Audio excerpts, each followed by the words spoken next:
Okay, so since the last video, I did some farming in Ascend's Fortress, and I picked up the Flamberge, and I picked up the Balder side sword. I also farmed souls just so that I could buy what we need from Andre. I'm probably not going to upgrade this as it's not my style, and it may not be yours. It's a great sword, which is different than what you've been using, but it does scale pretty well with dexterity, especially when it's fully upgraded. And it still has the bleed effect that the Uchigatana does. It's harder to apply because it's a slower weapon. It has a slightly faster build up than the Uchigatana. I think the Uchigatana is 30% per swing, and this one's 36. But it still has that bleed effect, and it could be interesting if you were looking to try out something a little different. And it does scale with some strength, so if you wanted to put some points into that, you could kind of have more of a quality build with that. It only requires 16 strengths to one hand, so that's not a huge investment from where we are. And then there's the Balder side sword, which I already expressed was a weapon that I really enjoy for many reasons. For many of the same reasons as the longsword, because it has essentially um, the same moveset. It has more thrusting attacks than the longsword does, which isn't a bad thing because it means that you have a lot of reach. But also, it just uses quite little stamina on its basic R1 swing. Like I can get 6 swings um, in with the side sword. Let's just test. Yeah, I get 5 with the Uchigatana. So when you're using a build that buffs the weapon, the more hits you can get in, the better. And this also scales quite well with dexterity. It scales with a B right away, and I think it goes up to an A. I don't think it goes to an S. There are very few that go up to an S. But I think it does go up to an A scaling in dexterity once you upgrade it along the normal build path. It doesn't have the bleed effect, but, there's trade-offs with any weapon. As you saw with me using Ricard's Rapier in the Painted World, I'm not good at using it, and I don't really enjoy it as it's a thrusting weapon. But, it's something you can try out.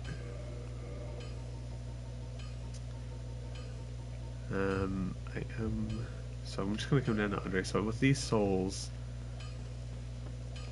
I'm going to purchase the Crest of Artorias. Well, you need it.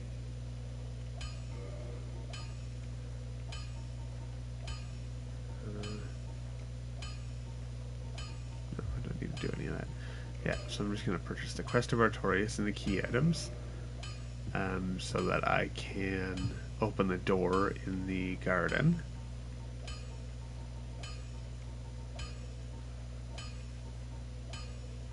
Yeah. Don't know. Might buy some.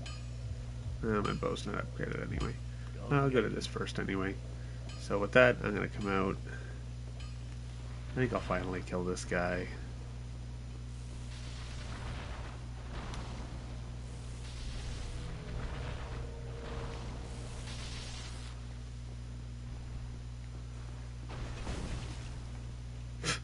I tried to roll into the same space he was going to be occupying, so it pushed me out.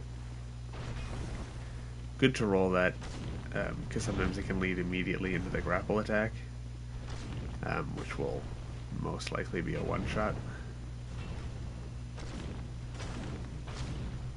But, at this point in the game, he's not a particularly difficult fight. And he gives you one of those Demon Titanites that you can use to upgrade the boss weapons, which, you could have built one of the boss weapons at this point. I probably will build at least one, just to show off another dexterity weapon that might be of some interest. So we'll come back out into the forest. These little tree guys don't know what's coming for them. Last time I was here was quite some time ago. So things have progressed a lot for us. So this next area,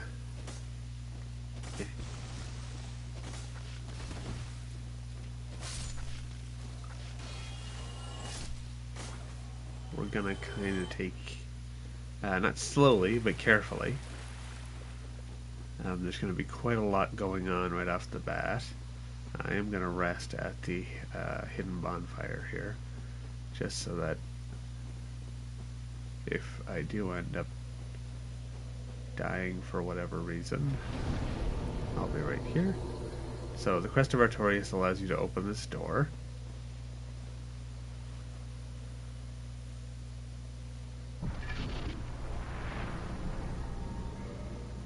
And as soon as we step through this door, if you're online and you have your hollowing reversed, you'll almost instantaneously get invaded. It might be a little different on OG Dark Souls because there might not be that many people playing, but there's a specific covenant that defends this forest. So if you're online, that covenant will pull players in to protect the forest. So just keep that in mind. You might not want to be online when you go through here. But there's a whole bunch of NPC knights in here that are going to try to mess you up as soon as you come in. So we're just going to roll down here, and we're just going to stick to this side, making sure we don't fall off the ledge, and just stick to this side the whole way up. Let our stamina recover. So you can see the bandit knight there, you can see the cleric knight there. The bandit's going to start to run to us. I'm just going to keep running past him and run in here and talk to Alvina. Is it not so? So as soon as you talk to Alvina, he'll walk away. Thou fared well to find me, but cometh thee not for the grave of Sir Artorias? My advice true. Forget this. The legend of Artorias art The legend of Artorias is nothing but traversing the fabrication. dark. A fairy tale. 'Tis but a fairy tale. Have thine own respect. Go not yonder knocking for nothing, I say. Well, indeed, thou art a So I agree to not Nevertheless, disturb I feel some liking. the resting site of Knight Artorias. Alvina She of introduces the Dark herself as Twilight. Alvina, I command a clan and she of commands the hunters clan of who hunters track that down almost the tried to, defiles of the forest graves. mess me up out here. Oh, ye So she asks me to join them. I'm going to say yes, and now and we establish the covenant.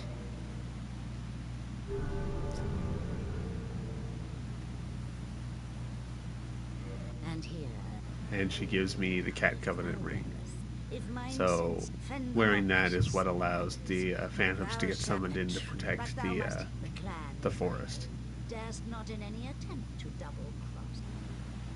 I would never dream of double crossing this covenant. My hopes for thee are of the highest.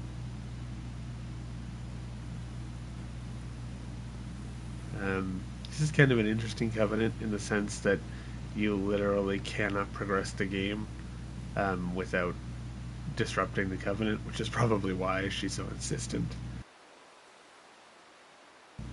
Probably why she's so insistent on not double crossing them, because you have to. So we have Shiva here. He shows up only once you've joined the covenant, and all of these Shiva of the East.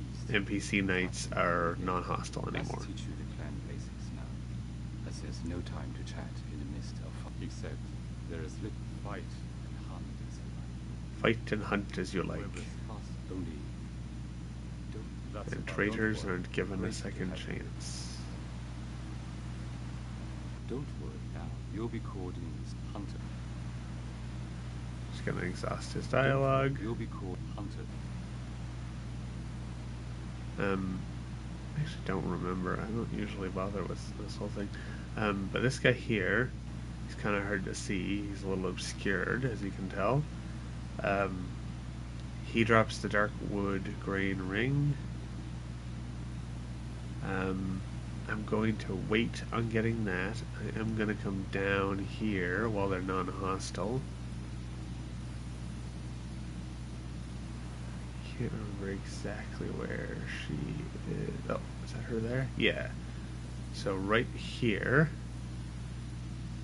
um, she is holding the bow of Ferris, which is the best bow in the game.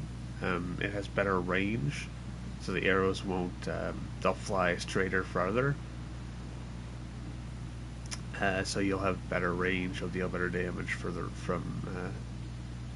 from far distances than you would with the other. It might be able to reach things that the others wouldn't reach. Um, and it just has the best scaling and general damage of the bows in terms of pure dexterity scaling. So it is definitely worth killing her for that. Um, it's easier to do all this when you've joined the Covenant because all of the other knights are non-hostile. They're not that hard to kill, but there's a lot of them just kind of scattered throughout. You know, as you can see, there's the bandit there, there's the cleric guy there, there's a knight. I think is that him right there? No, that's the sorcerer. I think. Yeah, that's the sorcerer there. Oh yeah, the knight's here. So there's a number of them just kind of scattered. I don't know if that's all of them. I feel like there's more. I can't really remember. I don't usually bother messing with all of them.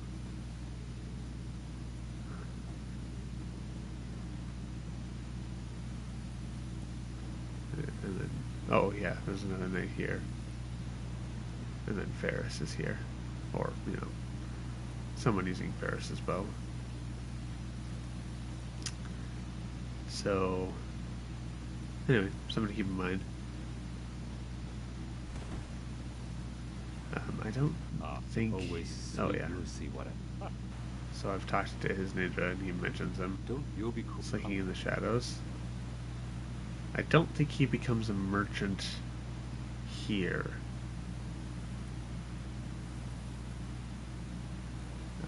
Even if I quit and reload. So you can just straight up kick his friend here right off the cliff, and then quit and reload, and the ring will be right here where he's standing, along with I think his set. I'm not sure if he drops the set, or if that's in Blighttown. It might be in Blighttown. It is a pretty cool set though. But when you do reload, Shiva will be hostile to you, so as soon as you move over, he'll start attacking you. But that is the way to get that ring. It just makes it so that if you're fast rolling, instead of rolling, you'll do like a handspring flip. And it just gives you more invincibility frames than a regular fast roll, which is quite a lot, and it is pretty good. But it does take up a ring slot. Oh, I still have that on. So, you know, it is worth considering. But I'm not going to do that yet. I'm going to leave them alone. I'm not going to walk any further into the woods at the risk of upsetting Alvina and the Covenant. So now I don't have to worry about aggroing these knights. I can just... okay. I can just run right back out.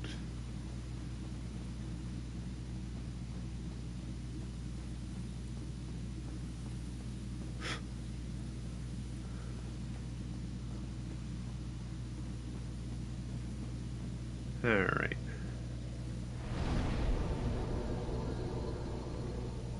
So now, I think of which is fastest. Probably doing this. So I do have 10 soft humanity up in the corner. I've consumed enough humanity to have those 10 active. I did that just for when I was farming, just to have the maximum item discovery I can have. But also, what I'm going to do is I'm going to offer them to the fair lady. So I have to. Oh shit! I might have fucked that up. I probably shouldn't have done that before I talked to Shiva outside. He might be upset with me. Uh-oh. But yeah, when you're in the Covenant, you can offer humanity to the Fair Lady, and you get different rewards for um, deepening the Covenant. Um, and doing so will allow us to unlock something. I'm just going to quickly switch back to the Forest Hunter. Um, in regular Dark Souls, you can't do that at the bonfire, so I wouldn't suggest joining her Covenant here right now, because you had to abandon it when you joined the others. Um, yeah, stay in the Forest Hunter Covenant until you come out here and do what I'm going to do. I'm hoping that that didn't mess up what I was trying to do. Because if it did, that would be kind of tragic, but very on brand. So we're just going to run back into Quail Eggs Domain.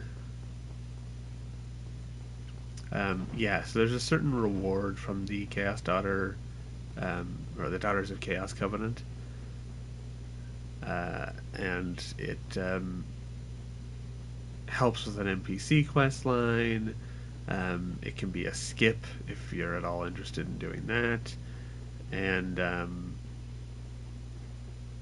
just, I'm going to try to do whatever NPC quest lines I can. It's hard to do all of them, and some of them are just super convoluted. Not unlike the one I'm talking about here. But I have a number of NPCs that I've interacted with enough to keep their quest lines going. So I'd like to see if I can see how many I can complete in this playthrough.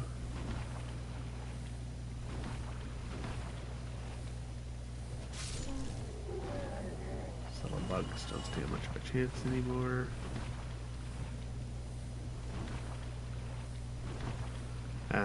If you're running in like a swamp, if you one and two hand and one and two hand and one and two hand and just keep pressing that button, your stamina will drain a little slower. Just a weird random tip for doing that. Uh-oh. Uh-oh. I may have goofed this real big.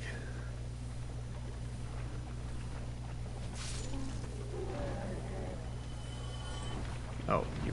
I don't know if you guys are following me all that way.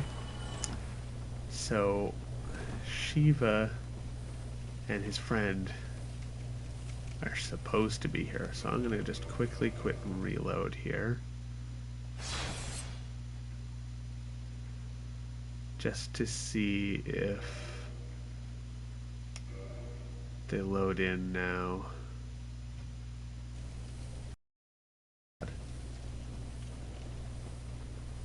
So Shiva's here, his buddy right around the corner, making sure you don't do anything foolish. Strange to me, but why you are here? I love and you. Learn the Jester. So he sells the Flamberge for 10,000 souls. So if you're struggling to farm it, you've probably picked it up if you were farming in Sun's Fortress. But if you haven't and you're having a hard time getting it to drop, it's a pretty low drop chance from the snake mages. You can just buy it from him. He also sells two great swords, which are pretty cool. If you're going for a strength build, this one actually scales equal with strength and dex, and scales with intelligence, which is kind of neat. This one you can get to drop from the giants in the garden. The Great Machete is the one that the Capra Demon, yeah, it even says it right there, the last of the Capra Demons use these great swords in pairs. So that's the one that they use. He sells the Chattel, the Uchigatana, and the Washing Pole. So the Washing Pole is similar to the Uchigatana in the sense that it is a katana. It is a dex weapon. It gets better scaling when you upgrade it. It has worse durability and it weighs more, but it's It's silly how long it is. It's just its reach is kind of crazy. I don't know if I recommend it per se, but it can be kind of silly to to pick up and try if you have a spare 20,000 souls to burn on it. We have the Demon's Great Axe, which is the one that the Taurus Demon uses. You can see there, wielded by the Lesser Taurus Demons. He sells the Claws, also kind of a fun weapon. It's just a fist weapon. Also scales pretty well in dexterity if you're interested in that, and it still has the bleed effect, so that can be kind of fun. I'll actually grab it just to show it. And he also sells the spear that the skinny dragons use, which is more of a quality weapon. It scales equally with strength and dexterity. Yeah, you can see there the Batwing demons.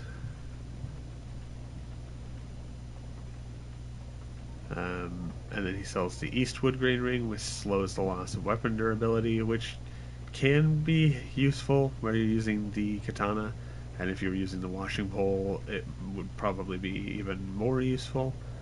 But I don't know. I don't know that it's worth taking up a slot. I see. Suits me fine. I also, I'm only just realizing now that I was poisoned that whole time, and I could have died while talking to him and had no idea, so I'm just going to pretend that I knew I had enough health to survive that, and, yeah, I knew what I was doing. So obviously you can just kill them here, now that they don't have a whole bunch of friends to back them up. I would suggest killing him first, and getting the ring, and then killing Shiva second. I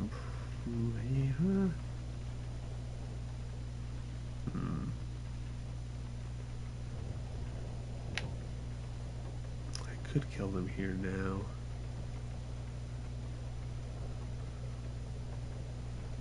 Yeah, I think I've achieved everything I need to from having joined the Covenant.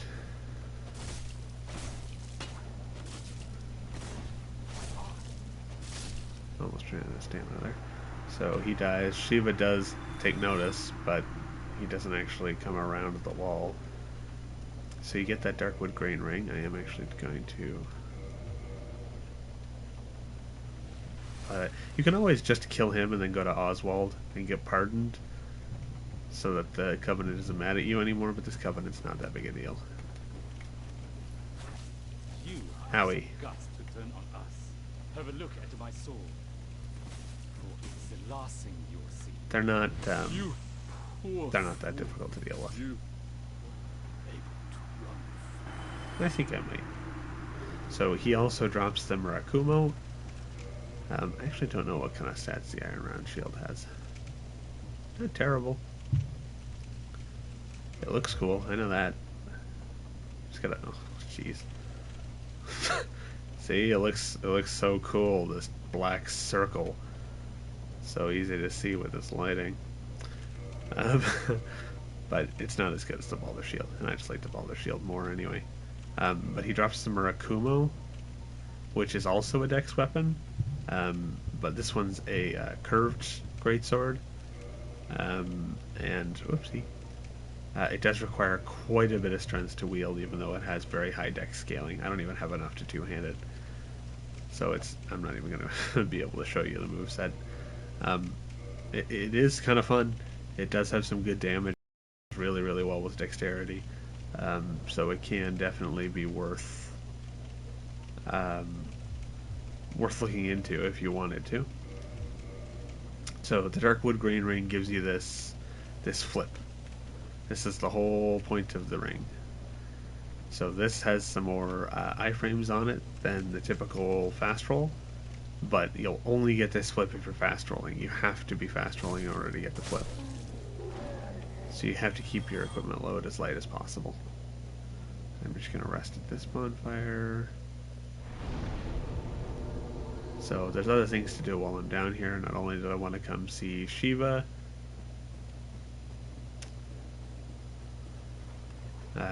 so there's a bunch of stuff over here.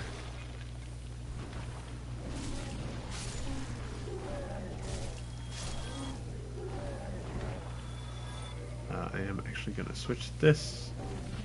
Oh, jeez. Oh god. Oh my. Oh no. Okay, I gotta. Hold on. Friends.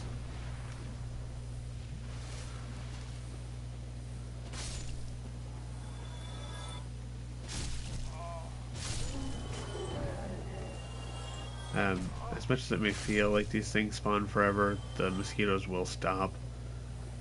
They pop up for a while out of the swamp, and they keep coming at you, but they will eventually stop spawning. So right here... Oh, jeez.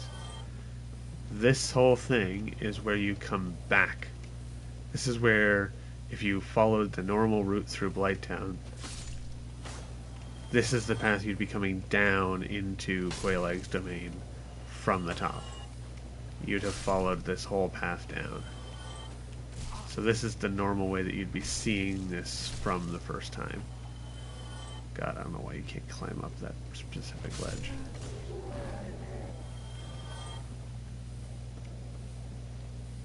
Just do that. I'm not going to go all the way up backwards. I'm just going to wait here, kill off these mosquitoes so that they stop spawning. Just let them come to you enough that they are close enough to the ground to hit. Or you can just equip a bow and arrow and shoot them. Also a very reasonable and effective method of dealing with them. Nothing deals a whole lot of damage to you down here at this point anyway. But I am going to switch this to the rusted iron ring that we picked up in the asylum.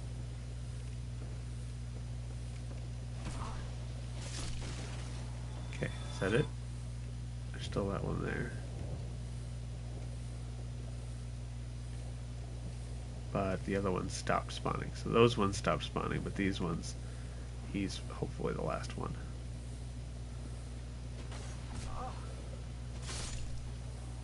Let's see. Does another one pop up out of the swamp? Nope. Okay. So it looks like I've killed them all. So yeah, I just came down from the bonfire from that direction. So this is, yeah, where you'd be walking. You'd have come down from all of this, and you'd be walking down and down and down. And this is where you'd pop out if you went the typical way. So the rusted iron ring, you can see, it makes it so that I'm not slow walking through the swamp anymore. Which is nice. I'm actually, am I? Yeah, I'll drop all that. And I'll put Covet's Gold Serpent Ring on. Am I still fast rolling? Okay, good. So there's these slugs, and they have a very reasonable chance to drop large Titanite shards, as well as, I believe, regular Titanite shards and green Titanite shards. So I'm going to come up here along this giant route, and you saw Jacob and Julia go to Ash Lake. So you get the plank shield, we'll hit this wall, we'll hit this wall, get this, hit this wall,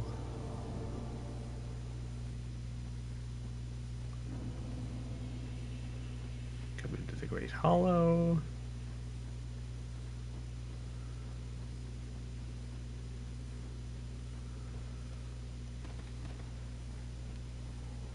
and we'll light this. So I don't usually bother with the Great Hollow until I can warp. Just so that I can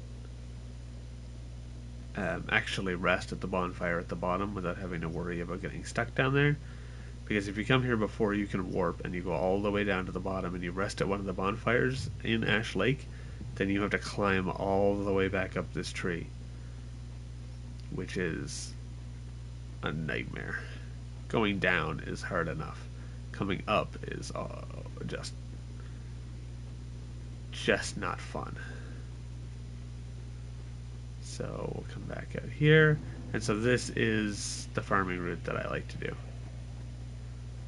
So you have, oh, okay, I'll just casually get knocked around by these guys. So he dropped something. So he dropped 5 green Titanite shards. There's a green Titanite shard there.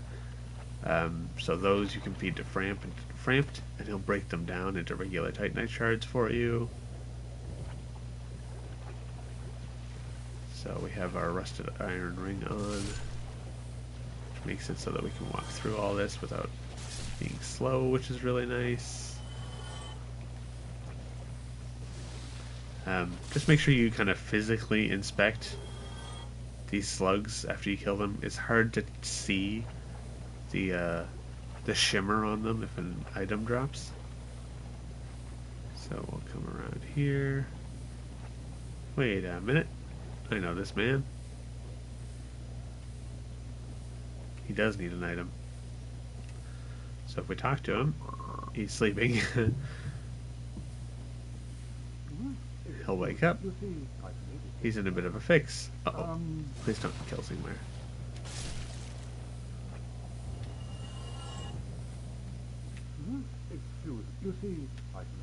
So he needs some antidote moss in order to get back. Of course I can. And thank you, this Knight of Capri. So he'll give you a version of his shield. Perhaps this too.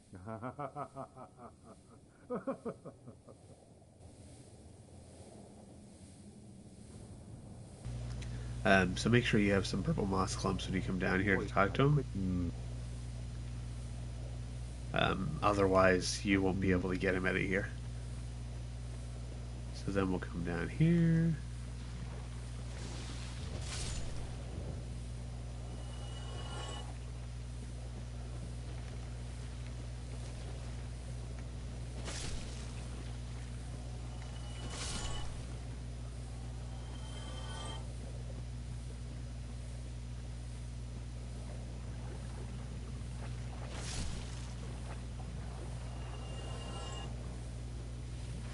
Okay.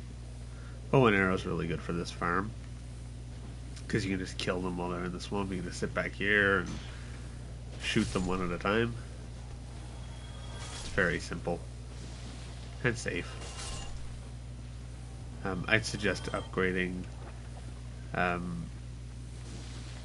well, you can upgrade the longbow. I wouldn't upgrade it more than +5, just because you're probably going to have quite a few Titanite shards anyway, and might not necessarily need to spend them on an item. Plus, they're pretty easy to either purchase or farm. But I'd wait until you actually get the Black Bow of Ferris before really investing in a bow, because that's the best bow to invest in. There we go. Large Titanite shard. Yeah, a large Titanite shard. So we also picked up the server, which is another curved greatsword that scales fairly well with dexterity, not as well as the Murakumo, but it has a lower strength requirement, and it actually heals you every time you hit an enemy, which is pretty cool. Oh yeah, I was going to show the claw. Not largely useful, but you know, it's kind of neat. So you know, it's the moveset of the claw. It's pretty fun.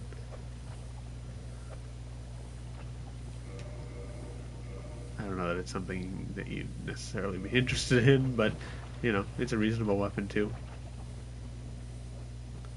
I'm actually getting a lot fewer drops on these slugs than I find I typically do.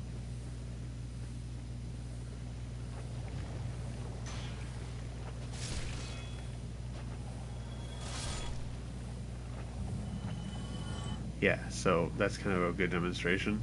It's hard to see the glowing in there, so just make sure you're walking up to the slugs to make sure you're actually picking up your items. Mind yourself when you're coming up around this side, because you are starting to get into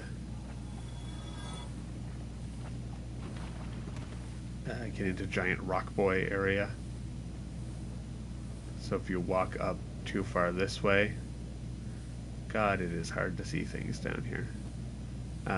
You can get into a spot where you're going to aggro the giants with boulders. Just, keep it in mind.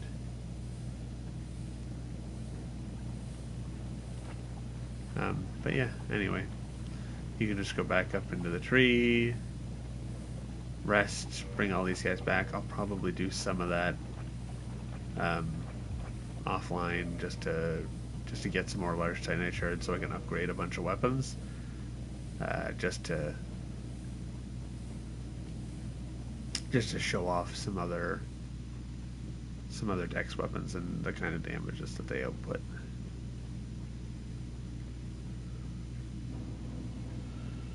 So I'm going to come back into the hollow.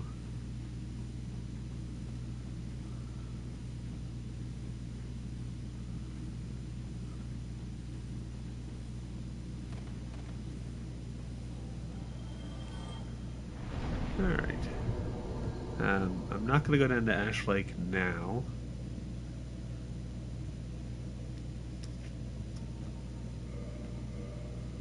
I'm actually going to go back to the Daughter of Chaos. I think I have enough humanity now to do what I need to do, and I don't think I need to change. The thing is that if you change covenants after you've given her what we need, it's going to reset everything. So don't come here and give her a whole bunch of humanity and then go to Alvina and join the hunters, because it'll reset all the humanity that you've given her, which would suck. So let me just see what I have. Still have 26 humanity here. Yeah, and I have 10 here. Yeah, so I'm just going to consume just a whole bunch of humanity. So I need another 14. I'll still even leave me 6 over. That's nice. So this is going to be a fairly tedious process for me, and it's going to be even worse for you, because in regular Dark Souls you can't consume multiple of an item. And I don't actually know if you can offer multiple of an item at the Covenant. You might need to do it one at a time. I don't remember. But I'm going to offer her the 30.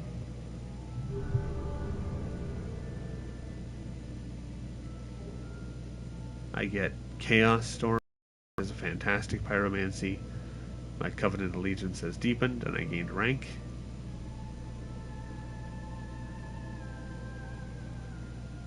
And her dialogue changes, but you can't tell.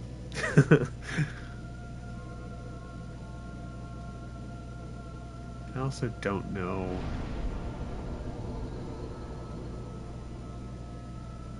I don't know if it's noticeable right away, or if they changed it, or maybe this is the same it was a second ago. But when you give her that much humanity, she seems to become more lively.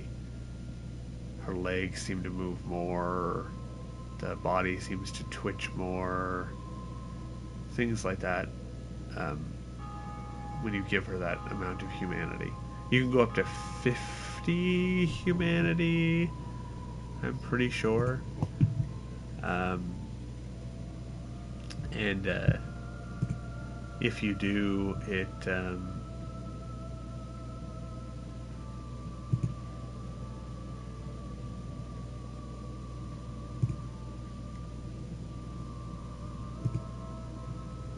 sorry.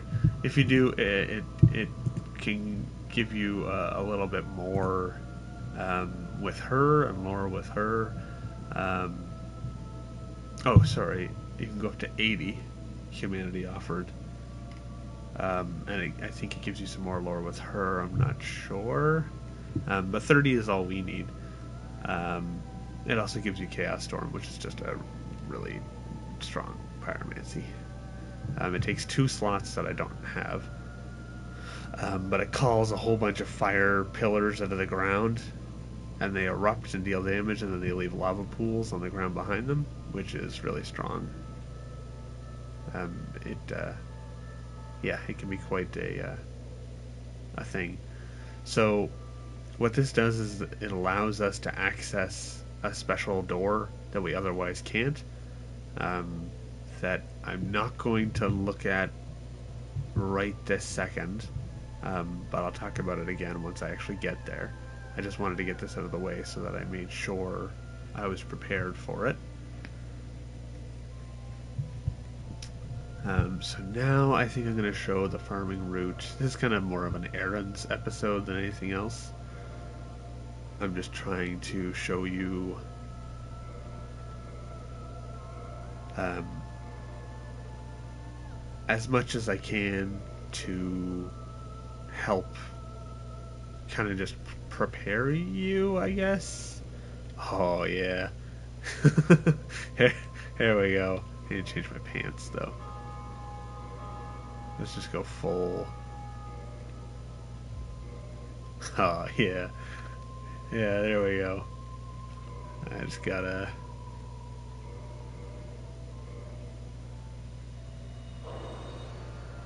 We'll do this.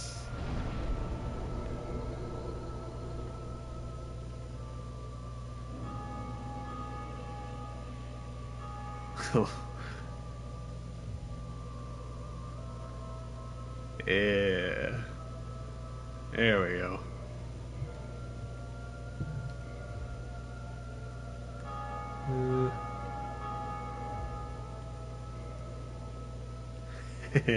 Yeah.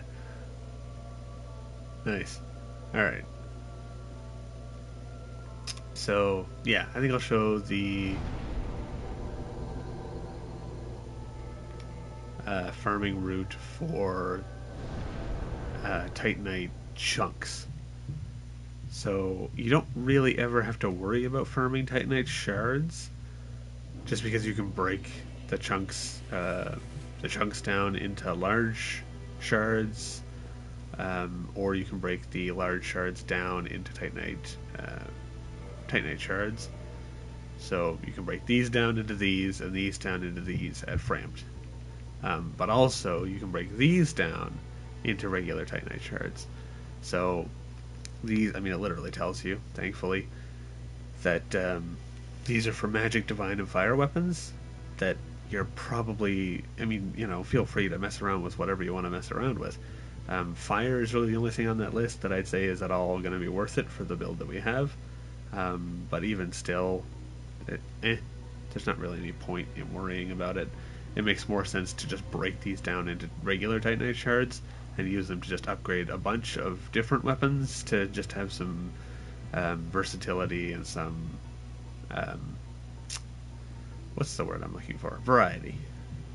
So we have the one slab, so that's the only, like, this brings them up to 14. This one's the final upgrade.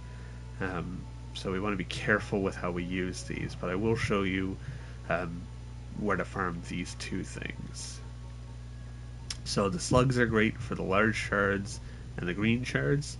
The green you can turn into Titanite shards, and then the large you can use to upgrade from there. So it kind of gives you both of these in that one farming spot. Just make sure you at least have one humanity and you have the ring equipped. Otherwise, it's going to be really hard to get anything out of that farming zone. Same with really any farming zone, but I'll show you where to get these two next. It's also a progression spot, so it's somewhere we're going to have to come anyway. Do I need to spend these souls on anything in particular? Is there anything I'm looking at? Did Logan leave? I think he leaves when you put the Lord. Oh no, he still hasn't left. I thought that perhaps. So have you come? Okay, yeah. He doesn't sell crystal magic weapon, I think, until we get him in the Duke's archives. So I think I'm gonna just skip that for now. Griggs, do you have anything? He just tells me that Master Logan came back. That's great. I'm happy for you, buddy. Honestly, I think I'll grab Fall Control just because I do kind of want the Bellowing Dragon Crest ring. Or even, honestly, even the Lingering. So the Lingering increases how long sorceries that are kind of more buff style last. So things like cast light. All right. Okay, yeah, it's nice talking to you. Things like hush that has you make no noise when you walk, or fall control that prevents fall damage from non-lethal drops, or a great magic weapon. Things that just last some duration of time. It makes them last longer, which is nice, primarily for things like this, weapon buffs. And then the Bellowing Dragon Crest Ring increases the amount of damage that spells do. I don't think it works with the magic weapon spells. I don't believe so.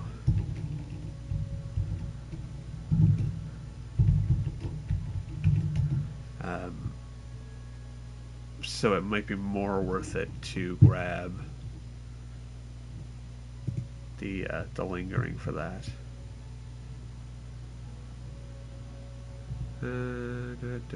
Yeah, it doesn't increase the amount of damage that this does, but the lingering will increase how long it lasts, and that's pretty great.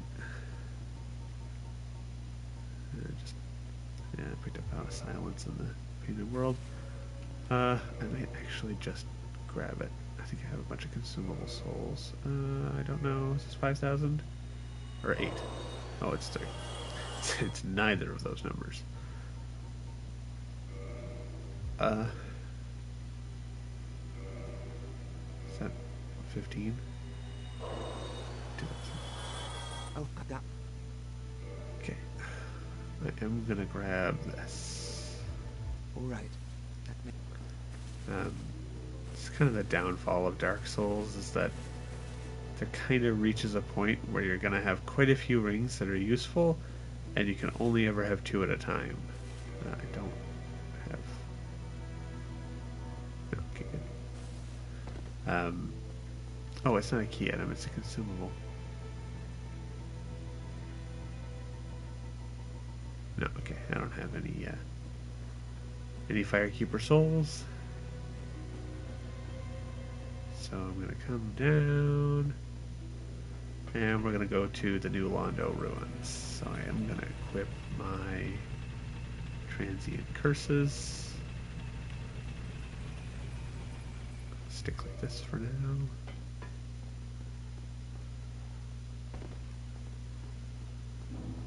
Alright, so we got the New Londo Ruins. So we're going to kind of make progress through that general area. So this is a place that you have to come after placing the Lord Vessel. Oh, right, I forgot about Salden. So this is the guy who was at Firelink Shrine, who was complaining about Frampt. And the only reason that he was able to keep from going hollow is that he kind of had purpose through you, and he kind of found purpose in peace to a certain extent. He was kind of fine just staying in Firelink and not trying to link the flame, not trying to ring the bells. And then Framp showed up, and he wasn't happy about it because of the smell and the snoring. And now he is fully hollowed because he tried to leave Firelink and come down and find somewhere else to rest. And obviously it didn't work out so well for him. Maybe the ghosts got him.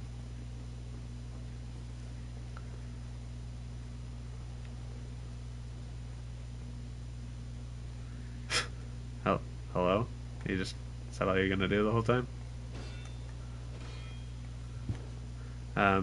Keep in mind that he can parry you. Oh, like that.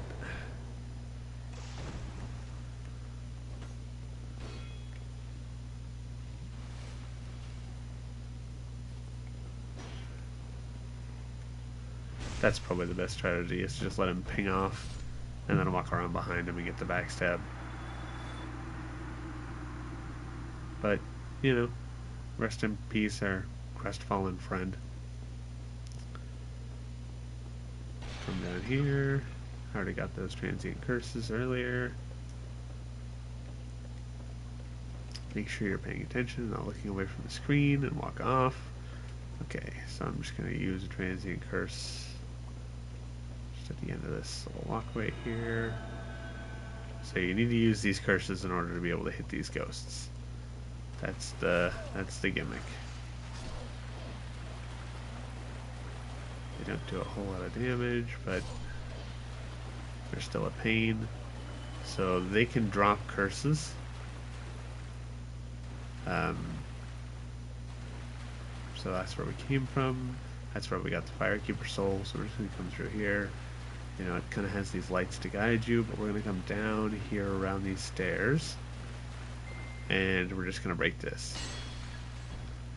And this is going to give us another 2 curses. Just to make sure that we have enough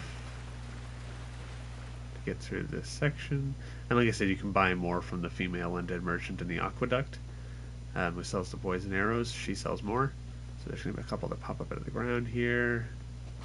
Just going to kill them. They die in one shot here. They're not. This isn't a particularly difficult section. It's just a matter of making sure that you have enough curses. You can drop down onto this and then roll off over there and skip this whole next section. But I'm going to do it the right way. So we come out here. Is there one that comes up? Yeah. Oh, no. It's just a player. Oh, there's one right here. I knew there's one that popped up out of the ground somewhere. I think there's one to the side. Or is that the one there? No, it's the one there. So she dropped 2 more, which is really nice. So these ones pop up out of the ground. Watch that grab. Because, as you know, the grapples are the worst moves. Oh, leave me alone. The worst moves in this game. I mean, you can watch just the sheer number of hits I'm taking. I'm not blocking, I'm not being careful. I probably should be being more careful, but I'm not. They don't deal very much damage at all. There's not a fog wall there. We'll come down this staircase. Come straight up here. There is one in the wall. When you try to grab this item, she'll try to attack you. So you can see there. If you just kind of move over to the side, she'll eventually pop up out of the wall. So you can kill her. And we get the parrying dagger, which is good for what you think it'd be good for. We'll come over here. Just keep an eye on that status effect. Make sure that you still see the kind of weird white aura on your character, because if for whatever reason you lose that, this one has the red eyes. Mind them. There's 2 more curses here. They deal more damage, those ones. We'll come through this fog wall. And up here. And we'll kick down this ladder. So that is where I was, where I said that you could come down there and then roll down there and skip that whole section. It's not a huge skip, but you can. If for whatever reason you're struggling getting through all those ghosts, you can just come down there. You won't be able to access this shortcut from down there, but you will be able to get over there. So there's a ghost up above, so I'm just going to run through here. And she'll eventually float to me. She'll eventually float to me. She'll eventually float to me. She'll eventually float. There we go. You can see one down there. It's right, be wary of up. There's another 1 or 2 along there. Oh, maybe not. I thought that was. So if you stand on these stairs, any ghosts that have been following you up to this point will leave. This is the leash point. Just coming down onto these stairs, like that one there, was starting to chase me and stopped when I came onto these stairs.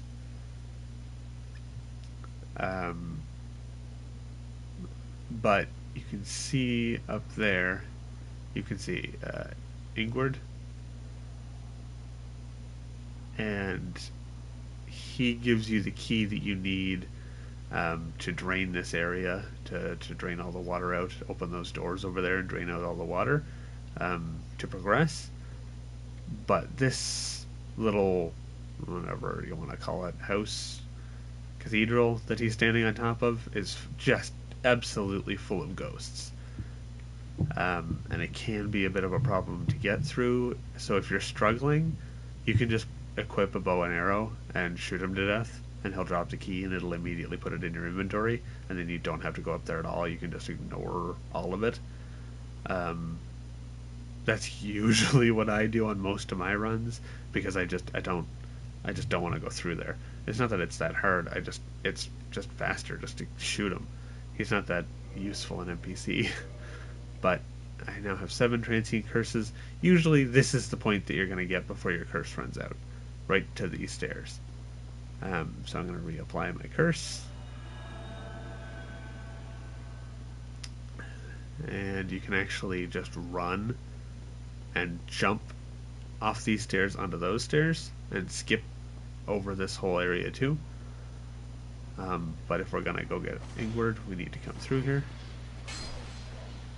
Kill one.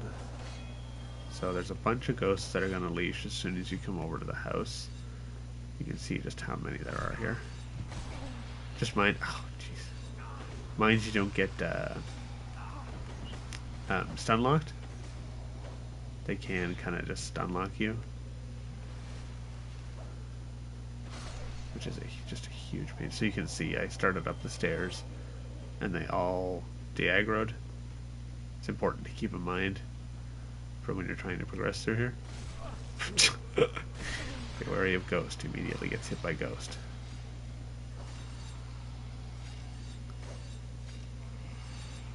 The most annoying part of the Ghosts is that they can half lodge themselves in walls, and then it can be near impossible for you to hit them. So I'll come down here, and then this leads back out. So this is where those stairs led over to. Jeez, oh my God! Please don't die here. Don't do this to me like this. Oh, okay. So this is that whole stun lock situation I was talking about. Okay. Oh, okay. All right. I'm just gonna.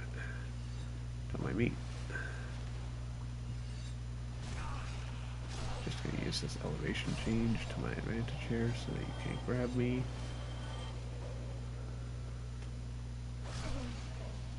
Okay.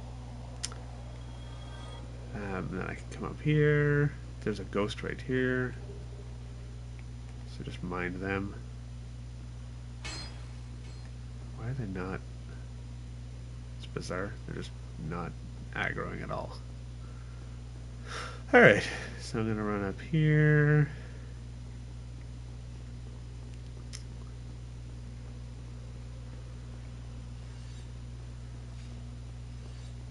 Pretty sure there's a ghost in the wall down here. Oh, maybe not. Oh, there it is. It's behind. Something to keep in mind is that where they can drop the transient curses, you might not necessarily want to kill them while they're in the air like that.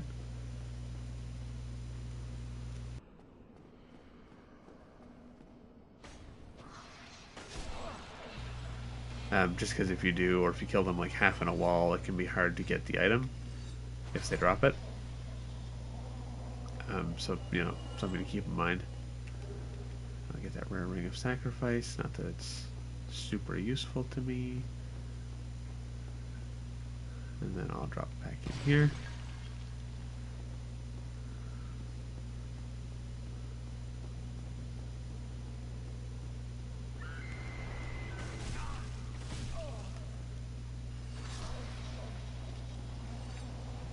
Oh God. Okay. So we got one of the red eye ones. Or red face ones, I guess I should say. So that's the danger of those, so watch out for them.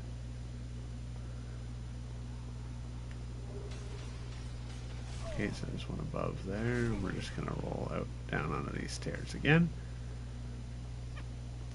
And we're back where we started. So this whole house is a bit of a maze. We'll come into this main room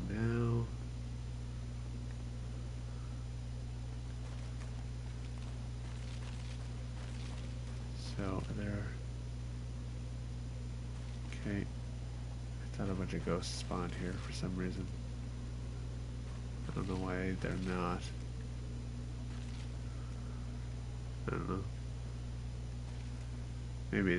Maybe they all came through the wall at me when I rolled down the other side. Anyway, so we'll come up this ladder.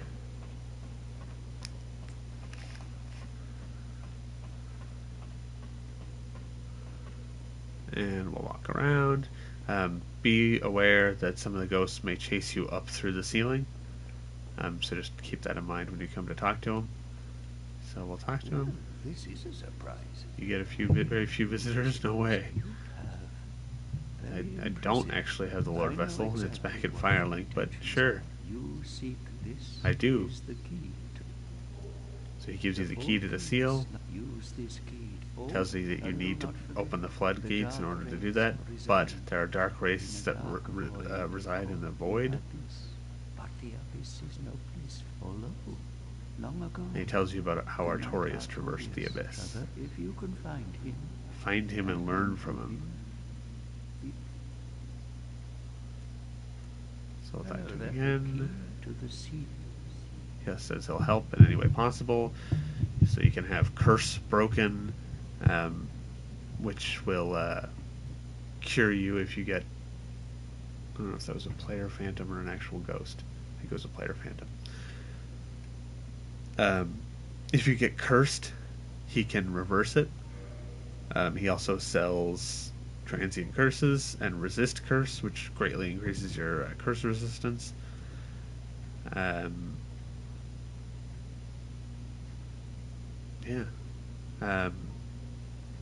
If you have curse and use that, it'll use up one of your humanities to cure you of curse. It's not that useful.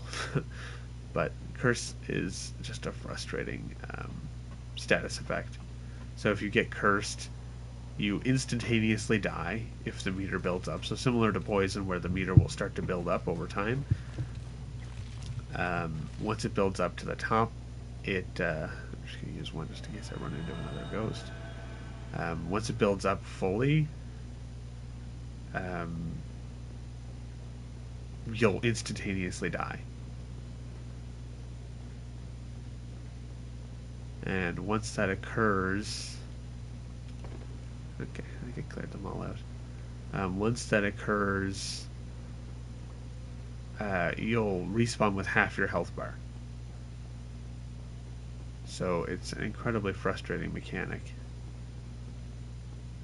The female undead merchant in the aqueduct sells some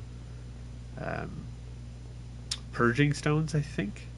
And so does Oswald of Kareem up in the bell tower.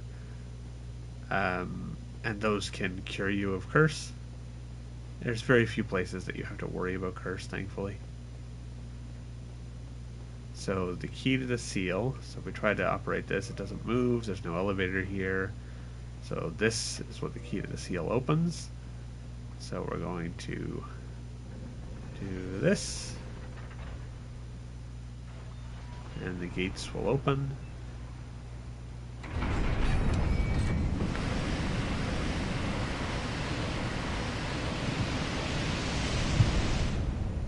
And the water will drain. And now you can see where all that water was is now a void. And those doors are quite large. That leads out to some drakes. So now we can operate this and bring up the elevator.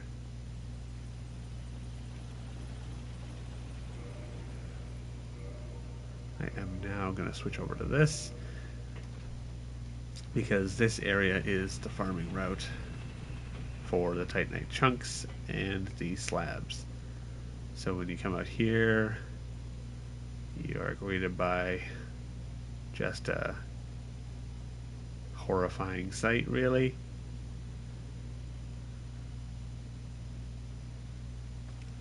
Piles of skulls, masses of bodies. So there's the drakes over there in the Valley of the Drakes. So when you come over this far, he's going to leash to you. Easiest just to let him hit your shield and then get a backstab and then charge up an R2 while he's trying to get up and then miss it. What if I can bait him to do his... Yeah, that. Watch that. Don't get hit by that. That's a grapple, and it'll steal your humanity. So these are the guys that drop chunks and can drop slabs. Like that. That would have been really cool if he dropped a slab for me, but... So we'll come up these stairs here. So there's the tower. Whoops. There's the tower that we just walked down. So if you just stay over here, the drakes won't aggro to you. We'll come over here. And up. And around. And keep going up. This exact path isn't the farming route. But this is where you'll be farming. Because you're going to farm from the top coming down. Watch out for this guy in here. Ow.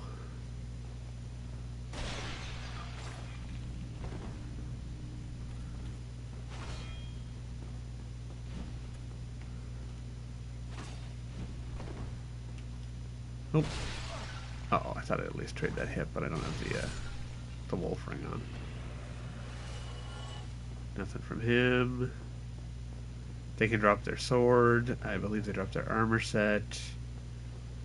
And then the chunks and the slabs. And they can also drop the dark hand, which is kind of cool.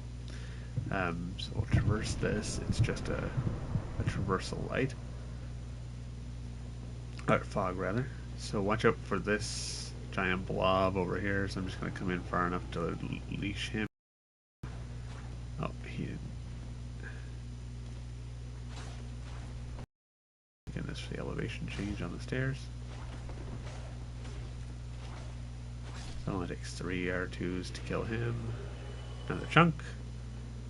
So far pretty fruitful. So this slime, you want to just kind of bait it towards the door.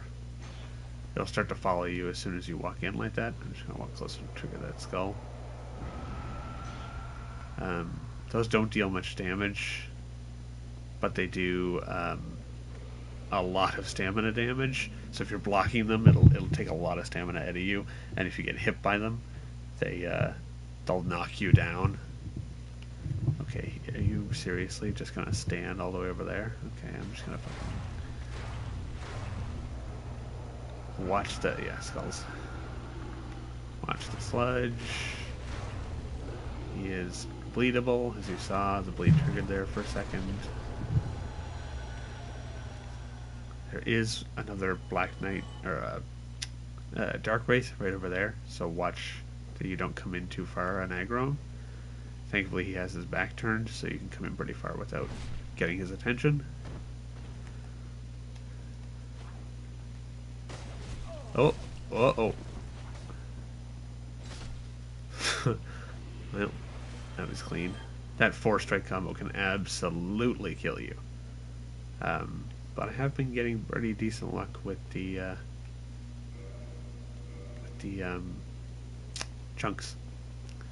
So the guy that was in here ran towards me. There's another guy in this side. Just hanging out in his house. Can I time this one right? No, still no. Okay, cool. Still bad at the game, I see. Oh. So that bizarre shield that he's doing is the Dark Hand, and same as that move that he does that I told you to avoid at all costs. Grab his humanity. Come over here, and then there's this elevator. And this comes all the way back up to here. Right? If you can recognize where we are. This is where we came in to fight the ghosts, remember? There's a ghost here, ghost in here. This is where we all looped around. So this is the shortcut back down if you die.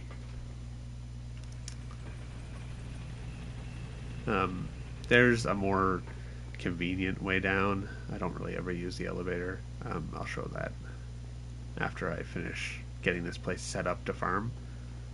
So we'll come up these stairs, and we'll come out here. So this kind of exists as a means of showing you this. because you kind of tunnel vision when you see the item. You're going to run up. You're not going to notice that gap. You grab the item, you come back to go back where you came from, and you realize there's a whole gap there. So we'll come over here.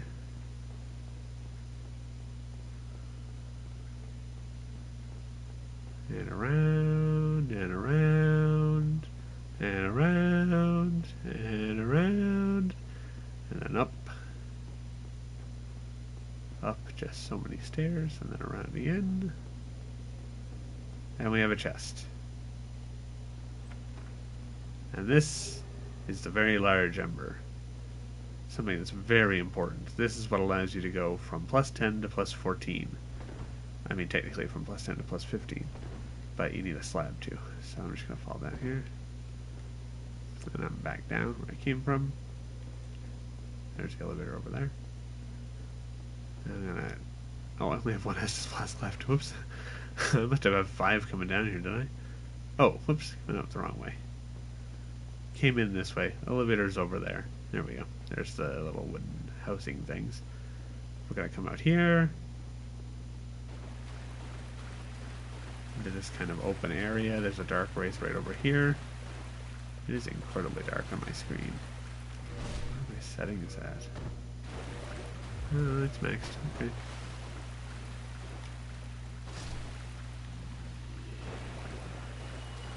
I'd love to get a dark hand just to show what that does. You can break this. And there is a man down there.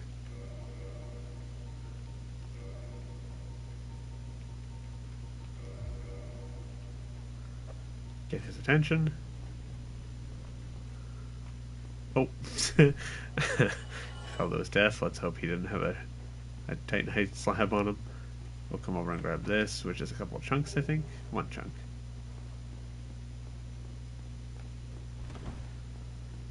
Alright, I am just going to use a transient curse here because there are a couple ghosts down here. I'm going to come up and grab this. I'm going to deal with what's in here before I deal with what's down there. Again, just come in enough to kind of get everybody's attention. You might want to do it a little slower than I did so that you're not getting both of these guys at the same time.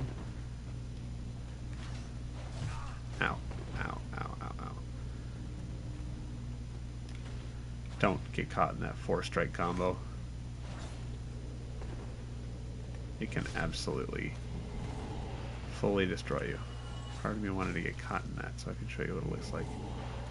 But I don't want to lose my 1 humanity. I just used a whole lot of them on the Dark Lady. So there's another slime. He's spitting out a slug, or a skull. I can't lock onto the skulls, so I can't tell. Got that spear in his face. Oh! There's the skull I couldn't see. Oh yeah, right. It's empty. I'm just going to use the humanity. Just to make sure I don't accidentally die for no reason. Could have used one of those useless divine blessings that I'm collecting. Get the cracked red eye orb. There's another one here.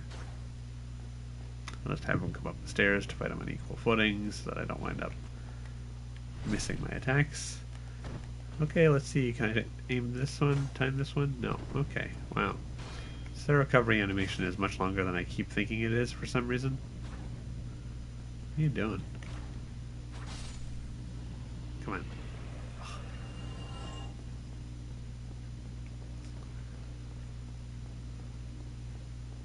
I don't think there's anything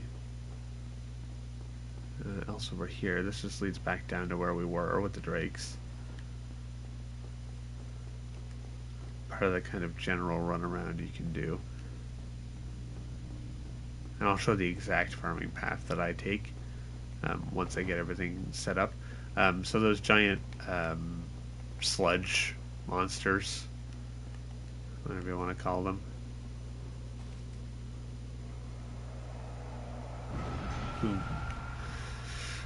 I guess there aren't any ghosts because they all came up to kill me before. There probably will be if you rest at the bonfire and then come here without going all the way through and killing all the ghosts. Grab this, I think it's another chunk. Um, but yeah, so those giant sludge soul mass abominations don't respawn.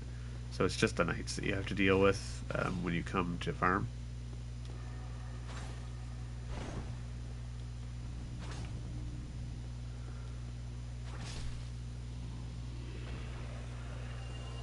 They're pretty parryable, but it puts you at risk of dying to their combo. You can summon Beatrice for the Four Kings. That's the boss fog. Yeah, the bog. That's the bog for the Four Kings. But you need a ring in order to actually go and survive falling into the abyss, which is what Ingward was kind of talking about. As he said, how Artorias found a way to traverse the abyss. So we know from talking to Alvina that the gravesite of Artorias exists past that place we were. So it's very possible that maybe visiting the grave of Artorias will give us what we need in order to traverse the abyss. Ingward seems to think that Artorias is still alive, which is interesting because that doesn't seem to be a belief that people above have. They know he's dead. They know he's been dead for a while. So it begs the question of exactly how long he's been down here, standing on that rooftop, waiting for somebody to come kill the Four Kings. It's interesting. Dark Souls in general is kind of all about the purpose of man and what drives them. That's kind of the whole concept of the hollowing and the curse, is that once branded as an undead, you keep coming back just as a person, and you keep fighting the fight that you intend to fight, and we all fight for different reasons. And it's those motivations that keep us going and keep driving us forward. And it's only once we truly lose those motivations that we kind of lose direction and lose purpose. And that's when we fully hollow and kind of, truly become the mindless undead. I think it's pretty interesting, and it's kind of what makes this game so neat, is how deep the kind of themes it has runs. The issue with the game is that it suffers a lot after you beat Orenstein and Smo in terms of level design and enemy design and all of this. They start to rely a lot on just copy pasting enemies. They start to rely a lot on just annoying mechanics because they ran out of time and funds to complete Dark Souls before it was supposed to launch. And so everything after Orenstein and Smo is a little choppy. There's a lot of runs where I'll get to Orenstein and Smo, and then the concept of finishing the rest of the game can be, almost too exhausting to keep going on. And in that sense, I hollow and cease my playthrough. Not to say that these areas are bad. They're just not as beautiful, not as polished as the rest of the game. Not to say that all the rest of the game's perfect, but you know what I'm saying. They're a little rougher around the edges, and the bosses aren't all as much fun as some of the others. But the DLC is absolutely gorgeous, and it's probably my, I don't know, Painted World is pretty high up there in terms of favorite areas, but I do really like the DLC, and the bosses are all really, really well designed and really, really fun, even if they are all quite difficult. Anyway, I'm kind of just rambling now. But now that I've drained everything here, now that I've cleared everything up to the boss fog, I'm ready to return. Before, no, I'm going to return so that there's enemies here when I come back. I could show it without enemies, but we're going to be farming. I need to buy some homeward bones.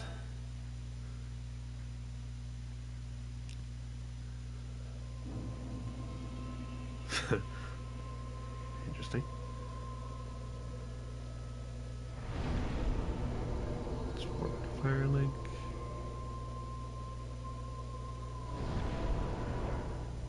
I'm tempted to consume a little more humanity just to boost my item discovery even more. Gonna just quickly rest of this bonfire.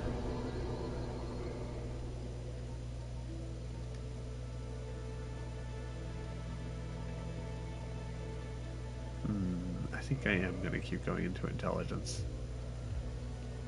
So I will do that. And so now that I've rested that bonfire, it's what I'll come back to. So that's how we reset. That's kind of the worst part about this farm, is that you have to rest at the Firelink bonfire and come all the way down to the ruins, because it's the closest bonfire.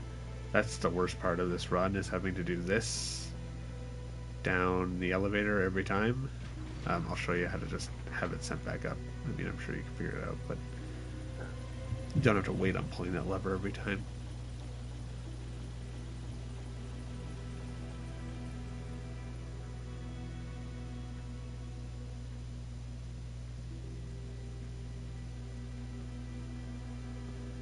Okay, so I'm just going to jump until I'm up against the wall.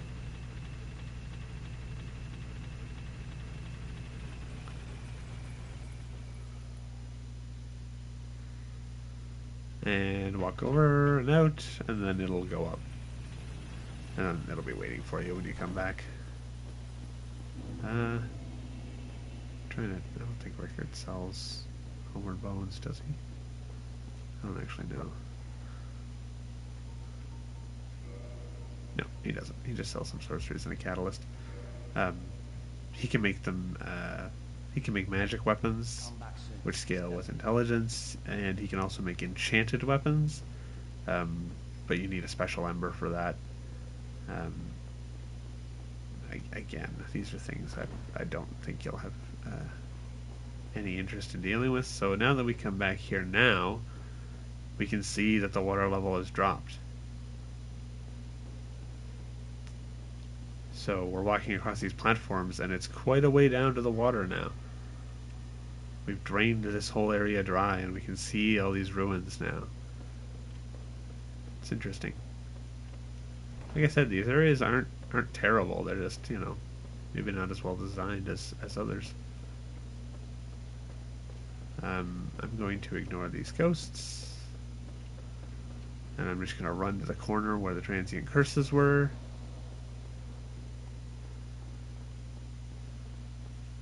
Right over to here. And drop down onto this wall. And then I'm going to fall down into here. And we're all the way down. And the Dark Wraith will run down. And this is the route. And I finally timed that right. And so you just run through. So this fog wall's back up again, because we reloaded the area. This time I won't have him fall to his death. You can just walk up along that platform enough to aggro him and then walk backwards. Just always watch for their grapple attack with that hand when it glows. Just really pay attention to make sure you fully dodge that. I mean, one, you just don't want to lose the humanity that you're using to try and farm, and two, it can easily lead to your death. I'll come out here to aggro this guy.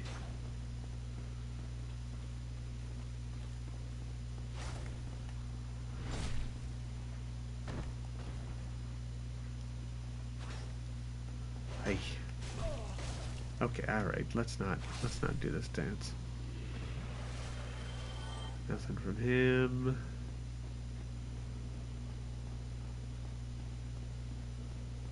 So there will be a ghost here somewhere, I think. I think I just got the one. Oh, no, I did get two. Oh, there's two ghosts, too. Oh.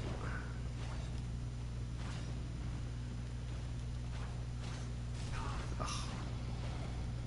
Change in elevation is messing me up. So the ghosts won't,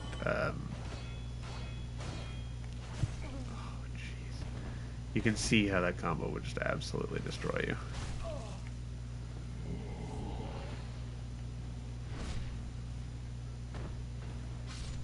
Well, that was clean.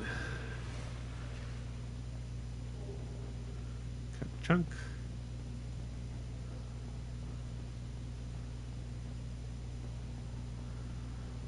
So the ghosts are gonna pop up and follow you a little bit. Just leave them alone. Grab this guy, bring him out here just to get some extra distance from the ghosts.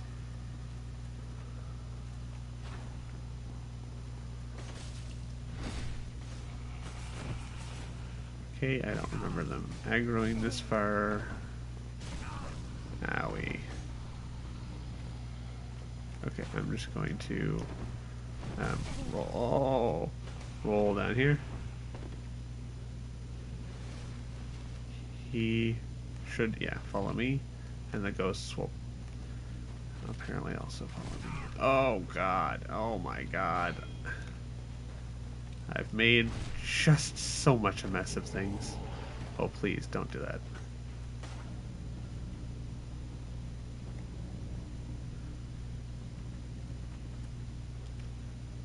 Okay. Alright.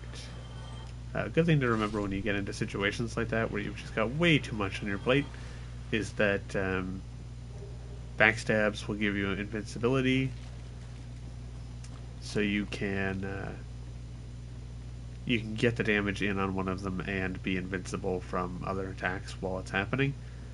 It's a good thing to keep in mind. So yeah, this is the route. Obviously that was not the cleanest demonstration of how to kill these guys, but you know.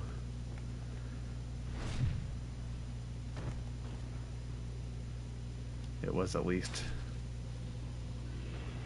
a half-decent means of showing you what to do if you get stuck in a bad situation. So there's the one guy in there. These guys are easier to pull one at a time. Just watch the one over there that you don't accidentally get too close to him.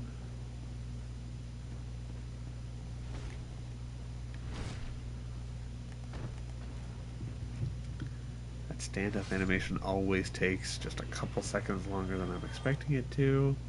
You can actually just sneak up on this guy with his friend dangling around your ankles and get the backstab right away.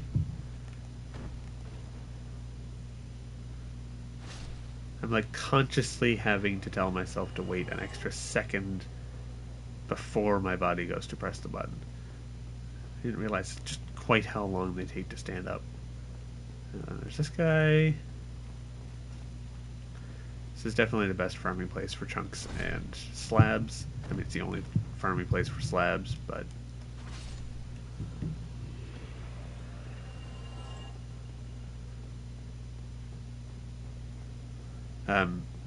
you can just go up the elevator there and back up to the top and run out and then go back up to Firelink, because right now we're just back where we dropped down. We dropped down from up there onto there and down here. Make sure you roll to the right side, because if you roll over there you might fall off into the water and die. There is one spot, yeah, I can see the item there. I forgot to go. If you just come around this pillar here and in here, grab this. That's literally all that's here. But anyway, now that I've... Oh! Leave me alone. Don't be like that.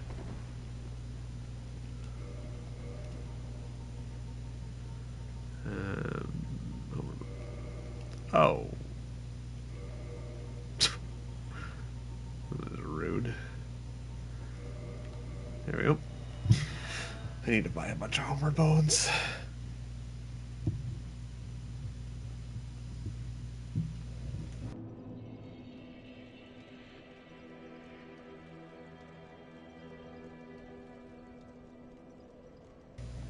Okay. So yeah, that's the spot to farm for chunks and slabs. Not too bad. I ended up coming out of there with 13. I don't know how many I had when I went in, but certainly wasn't 13. I can probably do quite a number on a weapon here. It's the large shards that are holding me back. I can just consume a bunch and go talk to the giant if I really wanted to, like, oh. No, I'm fine. I'm fine. Well, no. If I really wanted to just get a bunch of large shards right away. I'm gonna see what I can just feed him here. Is it? I don't need these, I'm never gonna use them. I don't need this, I'm never gonna use it. Oh, oops. I'm never gonna use these.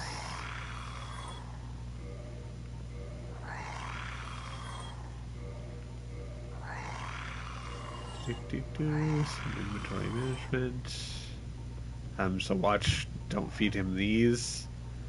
Again, like the tiny baby ones, he can give you 500 for, and when they would only give you like 200 or 400. But these ones, he's gonna give you 500 for all of them, and like this one here gives you like 20,000 or something.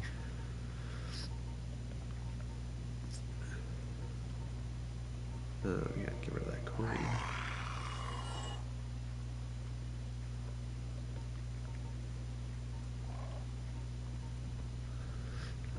I'll keep these. I'll ditch that. Can't remember which one I need, but I'll leave them both in my inventory for now. I don't want the claymore. Don't want the great sword. I'm not gonna need focus. Well, actually, what's the requirement? Oh, the requirement's only 16. Oh, I might actually use that because I'm now at 16. Need the whip. I'll keep the claws for fun. Get rid of the compass and bow. I don't need that. I'll get rid of the sniper crossbow. I don't need that. The plank shield. Get rid of these. Get rid of the pump shield. Great shield. I'll get rid of all that too. It's just probably not feeding items to Framped on your first playthrough, and instead getting the bottomless box and just putting stuff into your storage at a bonfire. I think Andre sells the bottomless box, and maybe the giant blacksmith. I'm not sure. I know that the male undead merchant that you kill to get the Uchigatana sells it. so, you know, if for whatever reason you bought it in the past, then that's good. The thief's gear. I usually don't get rid of armor just because there aren't requirements to wear armor, and sometimes I like to mix and match my armor. I'll get rid of duplicates though. That's what I'm kind of looking for. Yeah. I am just going to get rid of some of these useless rings. I don't care about fire defense. I don't care about defense when HP is low enough to kill me in one shot. I don't really need those rings, but I'll keep them for now, I guess. I'm never going to need that.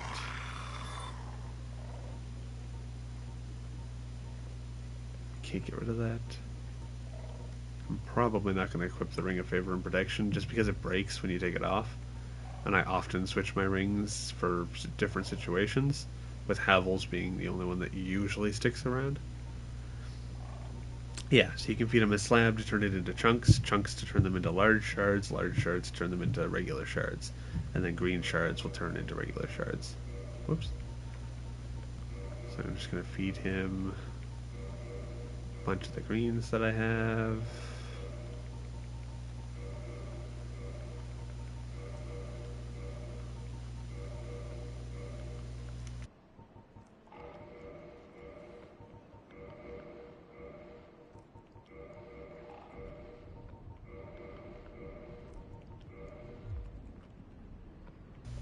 I think I will actually feed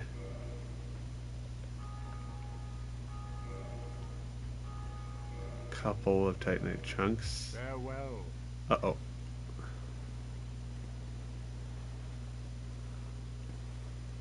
Uh-oh. I've maxed out on my Titanite shards. I didn't realize. So I have 99 Titanite shards. So I can't hold anymore, so it drops them on the ground. I think they'll despawn if I reload the area. That sucks. I mean, it's not the end of the world. It's just regular Titanite shards. Because I don't have the bottomless box, so I can't store any. And if I go up to Andre, I think it removes them from the ground. Maybe if I run there and don't warp there, they'll stay. I don't know. I'll try that.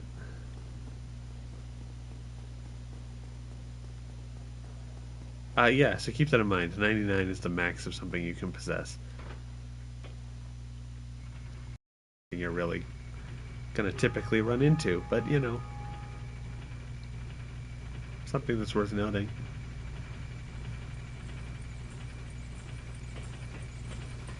At least I can buy some Homer bones from Andre too.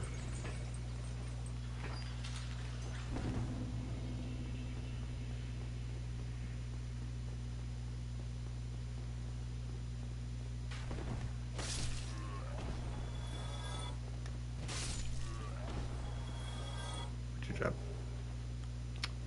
Hooray! Would have been really funny if it was a Titanite shard, to be honest.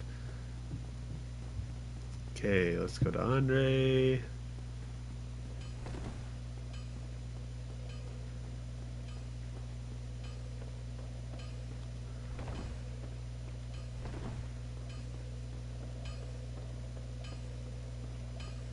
Down, down, down, down, down. Okay. Hey, bud. I would absolutely love to leave December with you. Thank you. Andre Vestora gets the job done, that's for sure. So over here, so we have our modify from +5 to +6, and then our modify from, +10 to +11 over here. I'm not actually sure if I'm going to do that with the Uchigatana.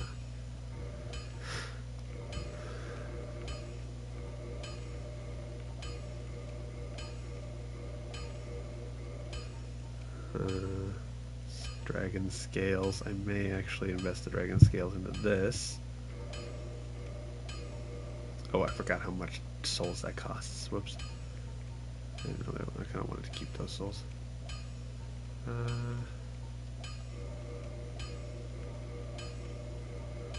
Use my twinkling titanite on that.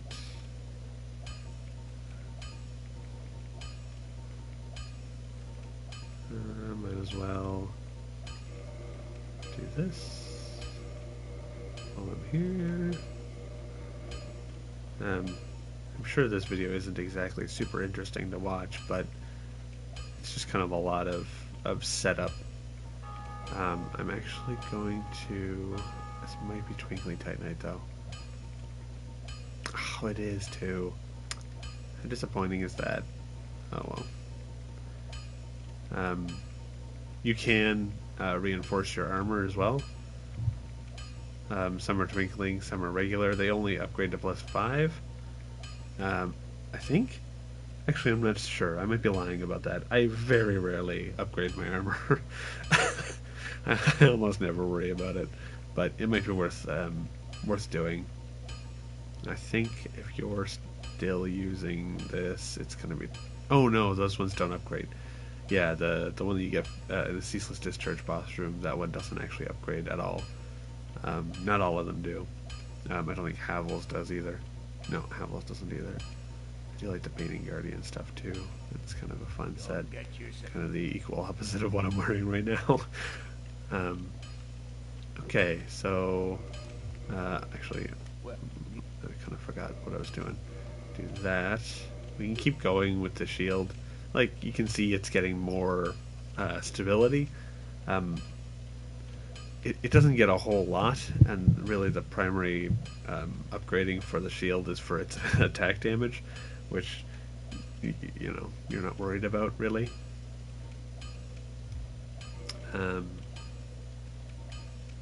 Yeah.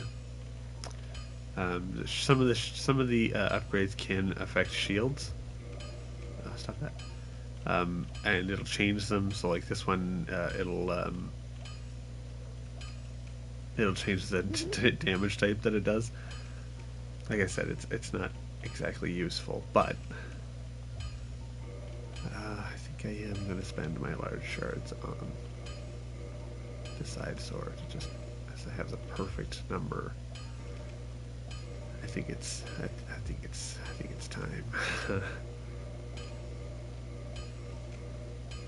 And here we go.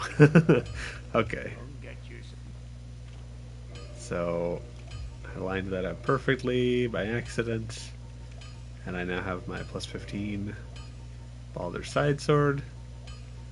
So you can see now, I mean, it's a difference of 5 levels, which is pretty major. And it's a difference of 52 damage points. But we got an A scaling in our sword here. It's totally up to you. You can keep going with the katana. It's definitely a perfectly good dex weapon. And I've kind of started fleshing out some options for myself here. You know, I've got Valkus Rapier that I'm building up. The damage there is pretty substantial in the difference. You know, 356 damage for the side sword versus 282 a hit for the rapier. But it is only plus 3, and it is only a C scaling in dexterity right now. I'm not actually sure if it goes up to a B or if it's just the intelligence scaling that goes up. I'm not sure. I mean, either way,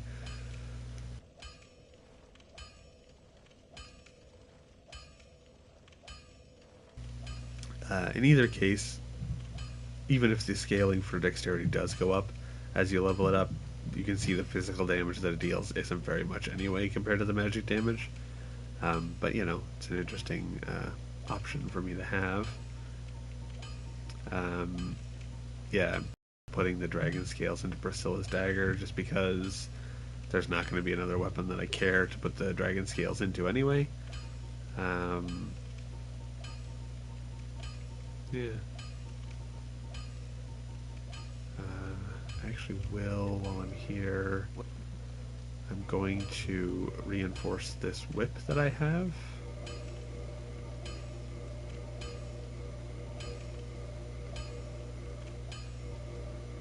Actually, why not? Let's just upgrade the claw too while I'm here. It's not like I don't have enough Titanite shards. I don't have any more large.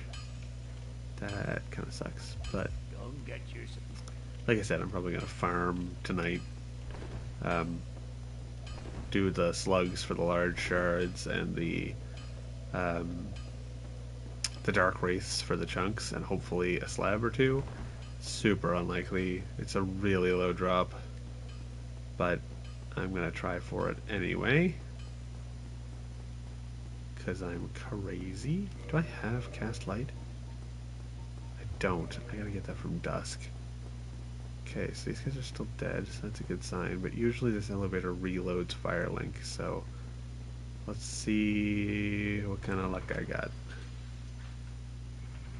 God. This is probably my favorite weapon in the game.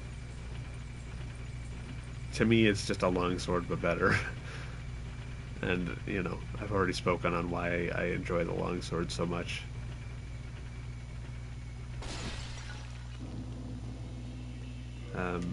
Yeah, it's just, you know, it's a really nice weapon.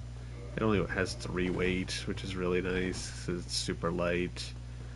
And I never want to be not fast rolling because mid roll makes me crazy. Actually, I haven't looked at my equip load in a hot minute. So I still only have 90 with Havels on. So half of 90 is 45, and half of that is 22 and a half, which rounds down to 22. So yeah, I'm only 1.1 weight off from mid-rolling right now, which makes sense because I'm wearing the cleric's stuff, which is not necessarily heavy, but there are lighter options. But it also looks really cool. Okay, so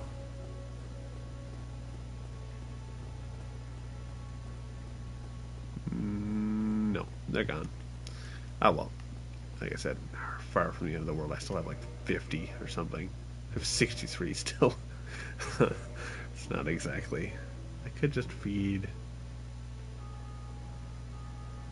Oh, if I feed all 4, what does that give me now? Just so that I can go do that so you can see it. I just feed him these chunks because I don't need the chunks right this second. So that gives me 3, 6, 9. How many do I need? 2, 3, 4, 5, 6.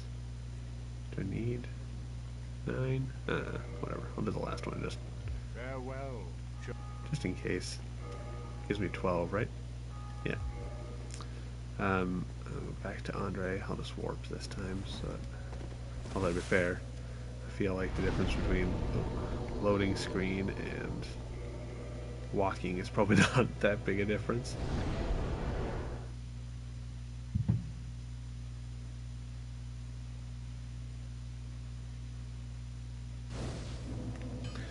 Alright. It is a little irritating that you can only ascend with Andre. So I'll do this. And then, but once you do that first, just when you ascend it here.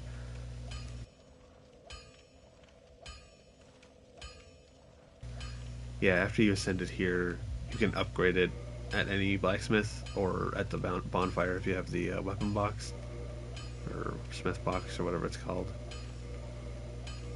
Yeah, okay, I did need 9, so I have 3 extra, which is fine.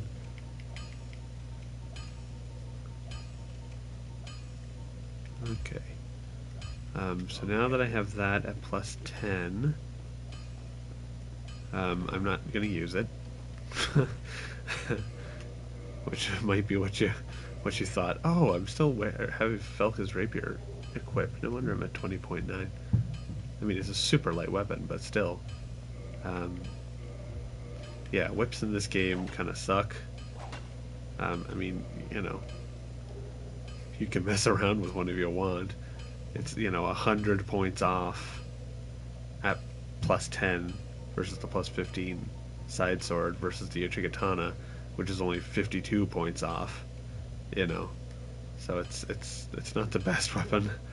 I mean, the notched whip in particular, it has a bleed effect, so that's why there are other whips that might scale a little better, but they're 100% not worth it. I'm gonna go to the Chamber of the Princess. There's Lotric. It's a Rite of Kindling. We're gonna go get that pretty soon. Alright, I'm gonna get to this elevator.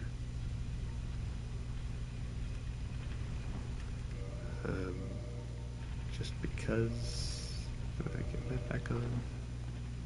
There we go. That was weird. I did a regular fast roll there for a second. We'll go back to the giant. Not that giant.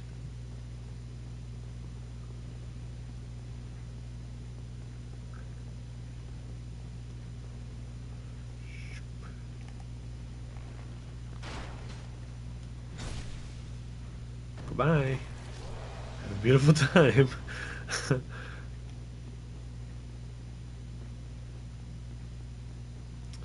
Baldur's Side Sword is particularly good if you're doing a weapon buff build, like what I'm doing here, where I've got the Great Magic Weapon, because you can get more swings in for the amount of stamina that it consumes. It means that you're using that buff faster, you're getting more swings in while the buff is active. So we'll talk to him, we'll go to modify, and we'll come over to our boss weapons. I need more souls. Oh, I also didn't buy my Homer Bones. I'm going to use one or two. I'll use 2 of these big ones. Not 5. It's way too many. Okay. So now I can make the Life Hunt Scythe.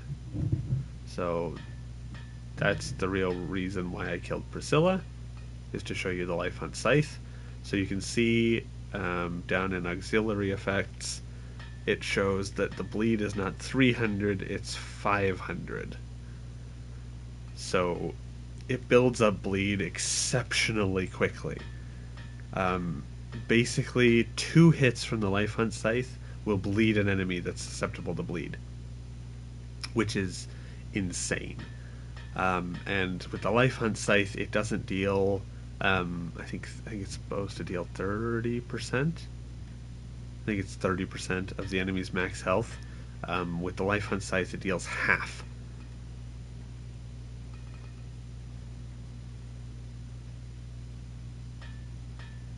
Um, so it's a pretty insane weapon. Um, I'm not gonna say that it's the best or that it's yeah. I'm not gonna suggest that it's the best weapon in the game for dex builds. Um, in fact, I would make the argument that the regular scythe is actually better, even with the insane bleed buildup that the Life Hunt Scythe has. The Life Hunt Scythe does have the benefit of looking exceptionally cool, especially with this little outfit I got going on. Now this is pretty badass. Um, oh yeah, there we go. Yeah, now we got a real some real fashion souls going on now. um, yeah, it's got this cool little. Actually, I don't know what kind of interesting. Oh yeah, deals pretty decent damage even completely unupgraded. Um, you can literally see though the issue with the Life Hunt Scythe. So every time I hit, it builds up the Life Hunt on me too. Oh, I don't have the ring equipped. That's good. That's kind of a random drop. That's pretty good. That's a pretty rare drop for him. Um, but yeah, every time you strike with the Life Hunt Scythe, oh, I don't want both of you. You build up the bleed effect on yourself. So the more you strike, the more you build it up, and it's gonna hurt. Like it's really gonna strip your health bar if it ends up applying to you. I'm gonna actually see if I can just get it to apply. Yeah, like you can see it took out half my HP. Like it's a dangerous game to play, but it's an exceptionally good weapon. It just deals a lot of damage, and the bleed effect is kind of insane. I also didn't realize that it was so light. Um, yeah, so it's actually really good to have the blood shield equipped while using it because it increases your bleed resistance, and then it's important to be wearing armor that has.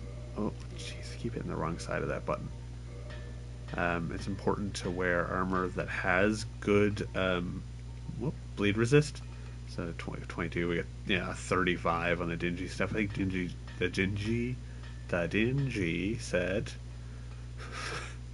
I don't know why that was so difficult. Has like maybe the best bleed resist out of anything you're gonna have. Obviously there's Havels, but just weighs way too much for it to be practical.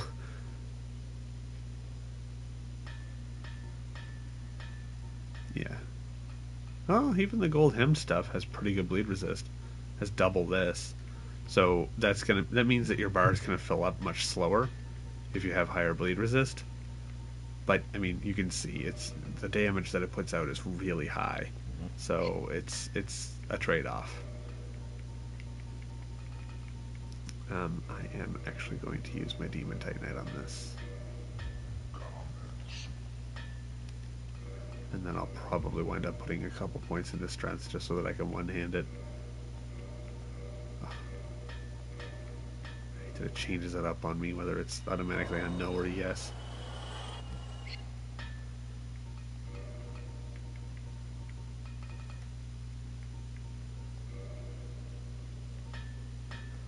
Get that one last. I need 2 more, or 1 more rather, to get it up to +4, and then I think I need 3 more to get it to +5. But it's a pretty crazy weapon. Just sheer damage alone is insane. I mean, it's only at 404 when I'm two-handing, but just it bleeds so fast that it just, yeah, it's a really powerful weapon. It can't be buffed, so I can't cast Great Magic Weapon on it, but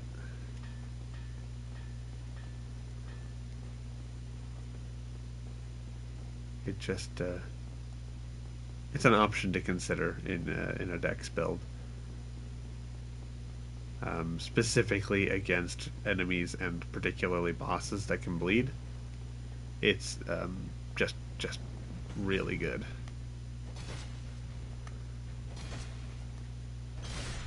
Like, it's really strong. And I mean, even with the limited bleed resist that I do have, it's oh, okay, rude. Yeah, even with the limited bleed resist that I do have, it's still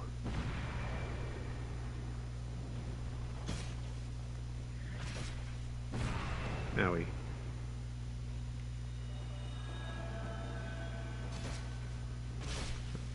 Okay, for a second I was worried I was going to kill myself with the bleed, but it's really strong. It's an incredibly strong weapon, but it's just you got to worry about um, managing the amount of bleed that you're doing to yourself at any given time.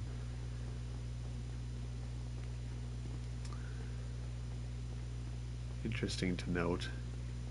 I didn't think about it at the time.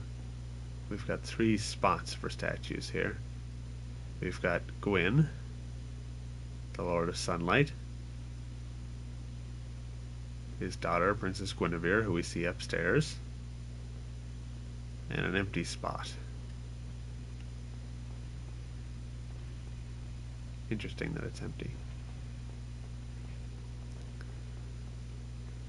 Wonder if there's any items that you picked up in your travels across in Orlando that might suggest whose statue could have been there at one point.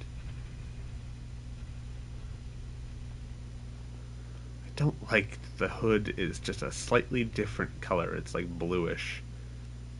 Doesn't really fit with the pure black of the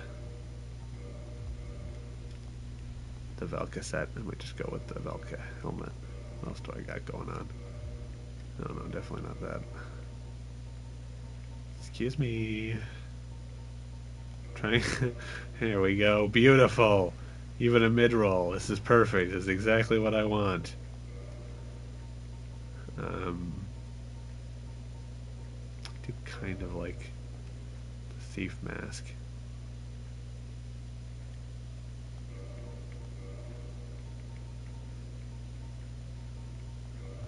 I'll stick with the Mask of Velka.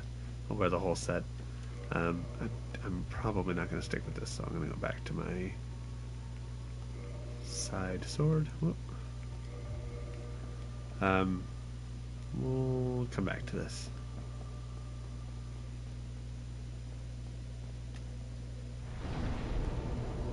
Okay. So I think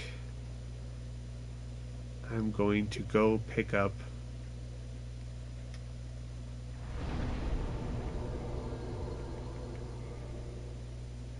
my other favorite dexterity weapon and make some progress down through the catacombs, and then I'll call it for this, and I'll do some farming.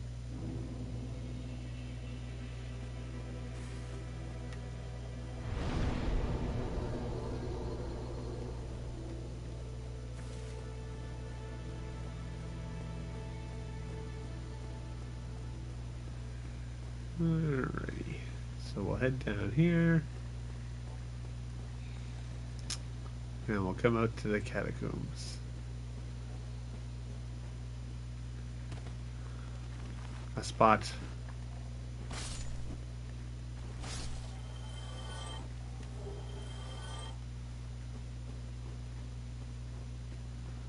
You can come here and just pick up like these items here, 1,000 years ago. I mean, you can literally come to this area first. and you can actually do a whole run to get this weapon, which I've done many, many, many times, to just specifically grab this and then leave. Get this Vihander, a great weapon, but you know, it's more of a strength slash quality build weapon. But you know, absolutely feel free to check it out. Other direction, I think. Yeah. Yeah, so it's a C and D, C in strength. I think it goes up to a B in strength and a C in dexterity, but I can't attest to that. But it takes 24 strength to wield, but most people just go enough to two-hand it, and then they make it fire or chaos. I am going to switch here. Actually, let's put me overweight. I'm going to equip. Ah, wait, low. How overweight? Oh, not very. Okay, there we go.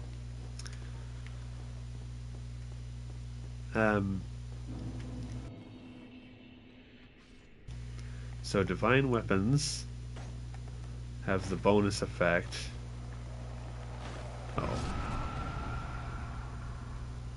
Uh-oh, did he kill the skeleton or did I? I'm gonna just get these skulls to explode here. Oh no, he killed it, not me. Oh, you. So while their necromancer's alive, they're gonna endlessly respawn. And by respawn, I mean put themselves back together and chase you. But divine weapons have the benefit of preventing that. So when the skeleton is killed with a divine weapon, it just dies. It won't respawn. It won't come back. And that's why we get that occult club and unupgrade it so that we can have the divine.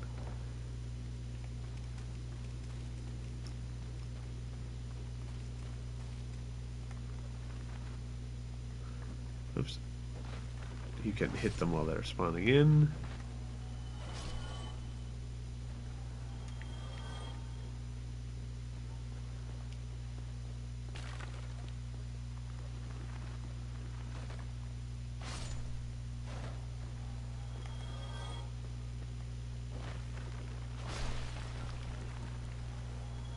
But you can just run past all of them and come in here and kill the necromancer. Oh, that's gonna stun me. This area is not going to be hugely difficult just because it's designed so that you can come here really early. We'll rest at this bonfire. Usually if I'm doing the run for the weapon, I won't. I'll just run straight through all of this and pass everything. So obviously resting at the bonfire will respawn these guys, but the necromancer won't respawn. So they'll die when they're killed. But there's a necromancer in kind of each section. So right here there's another necromancer over there. So, you know, you can kind of decide how you want to deal with them. You can equip a bow and arrow and shoot him in his stupid face until he dies.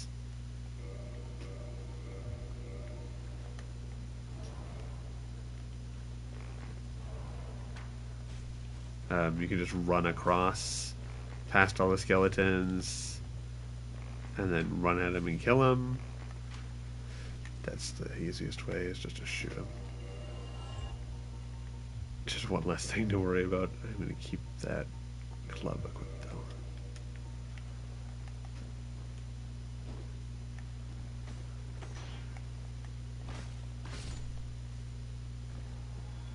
though. Alrighty.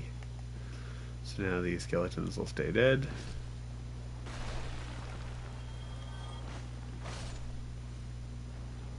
So you can actually just, you can probably see it right there. That little platform way down there. You can come up here and roll down this way, and you'll land down there, and that'll skip through all of this upper part. and then you can roll off of that down even further and just go fight the boss. Which also isn't very difficult, as you might have seen, depending on how caught up you are with Jacob and Julia. Um, Jacob pulled a bit of a prank, a bit of a joke, saying how difficult this boss is. Lucerne is an interesting weapon. I believe more of a quality weapon than anything. Yeah, yeah, D in both. But it only has thrusting type attacks, which is interesting because kill Smo first and then Ornstein, he will drop the Leo ring, and the Leo ring increases the damage of thrusting counterattacks. So a counterattack happens when an enemy is in a swing animation or in a cast animation, things like that, and you hit them and it deals more damage than it typically does as a counterattack, and it boosts the counterattack of thrusting attacks. So like this, it would boost, but this it wouldn't. And Lucerne, even the attacks that don't look like thrusts are thrusts. So it boosts the counter damage of every attack that Lucerne does, which can be an interesting strategy. I'm not the biggest advocate for halberd type weapons. I think they're fine. I just never really. They're not exactly what I gravitate towards.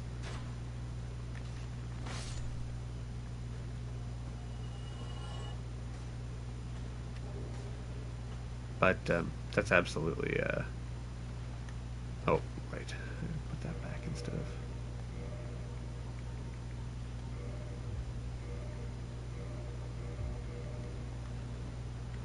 Actually, will switch this to.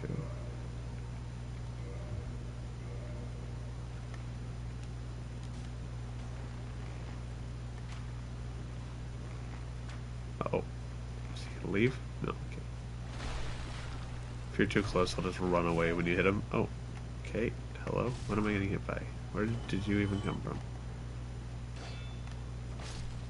He came from outside. He might have come from outside. I don't know where he came from.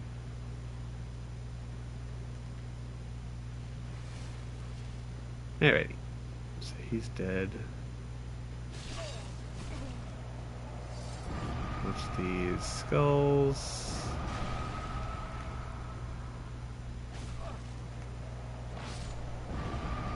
Oh, I hit him, but it didn't kill him.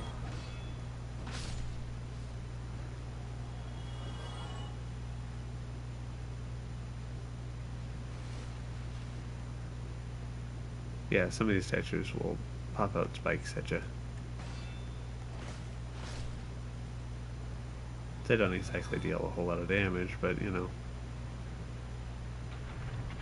it can kind of put you in that stun animation if you're not careful.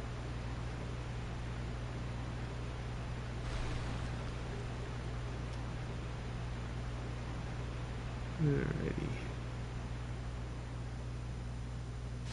Yeah. I think it might be a specific. Yeah. I think it's the ones. Yeah, that have the masks. So you can see the mask of the child there that's shooting at the spikes. Yeah, it's the one with the masks. I knew there's a way to tell. I just couldn't remember what exactly it was.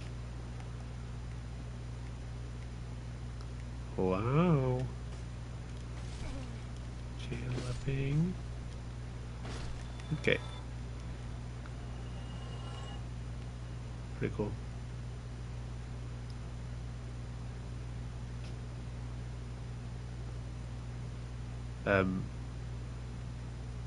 You can just roll down here. Honestly, yeah, I'm just gonna roll down here. You can just come down here. Probably should have rolled to make sure I didn't end up on those spikes. And then just walk up here. Watch, that one's gonna spit spikes at you. Just break that wall. Go around that way. Come in here. And we'll light this.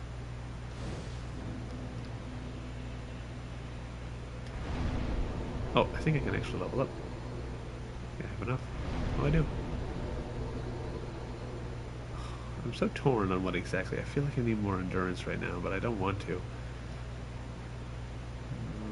I think I need some more intelligence to use Crystal Magic Weapon, which I do want to get to.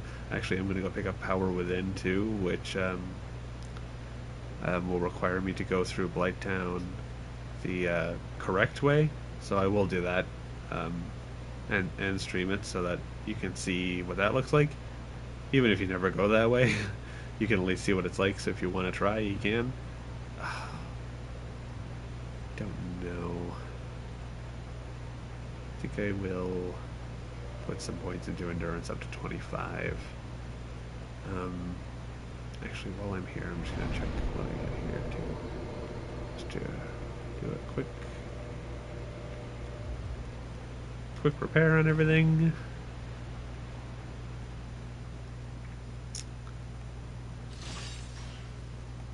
There we go. Come up here.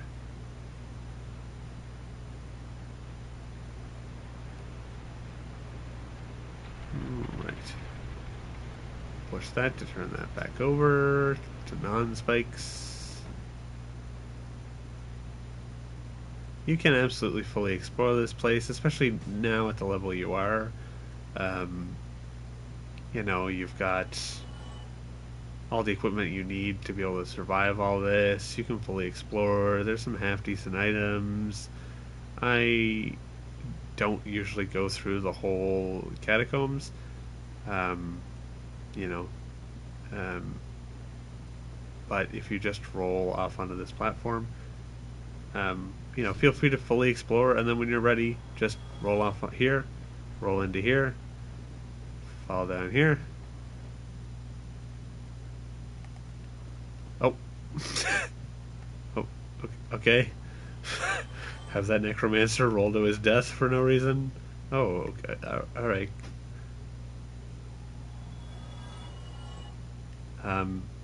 Yeah, I'm just really good at this game. We'll push this. Oh, I just realized that I just willy-nilly rolled in here without thinking about it. That's irritating. So I'm going to have to come back up here. But that kills the necromancer for this section. So I'd suggest doing that before you explore anyway, just to get rid of the necromancer so you can explore these parts without having to worry. So we'll come back around here. And this is back where I was with the bonfire, where I rolled down. But this time I won't be way too hasty for no reason. And I'll grab this, which is the whole reason I came down here. The Great Scythe is easily my second favorite dex weapon. So if we look at it as the same scaling, lower strength requirement, and a little less weight than the Life Hunt Scythe, it has the regular bleed effect, but it won't bleed on you when you use it. It is going to be a little lower in damage, but it also is completely unupgraded. So I'm going to put some work into that. But yeah, then I'll roll down here. But yeah, you can come up here after you kill that necromancer in there and push that lever, and you can just, you know, do an explore.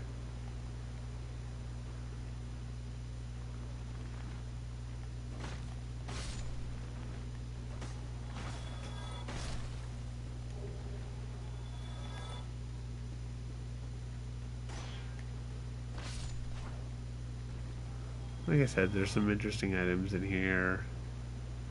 Once the necromancers are dead, you don't have to worry so much about... Don't get too close. That has a mask and will shoot you, I'm pretty sure.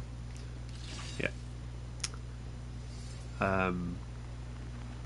Yeah, once the necromancer's dead here, it's a lot less of a pain to kind of just walk around and explore. This, I believe, will break. Oh, is it? No. Yeah, it's in the hole. So you can fall down here. You can see that crystal lizard.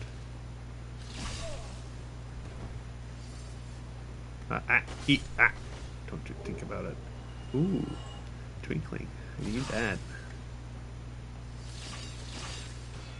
If you just keep your shield raised, it'll just ping off your shield. And we'll head up here.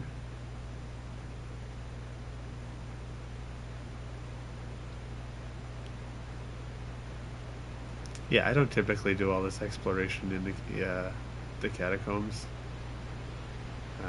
It's just not really a place that I... why did I fall down there? I wasn't really thinking. I was too busy talking. I'm just kidding. Oh, yeah, you can see that. This one here with the curved sword has a parry stance. I mean, you can tell, as you already noted, the ones with the more, with the shields that seem more suitable for parrying are going to try and parry you when they get into a stance. So we'll kill them. So we're all the way back around here. I don't know why this skull is refusing to acknowledge my existence. Feels a little personal, but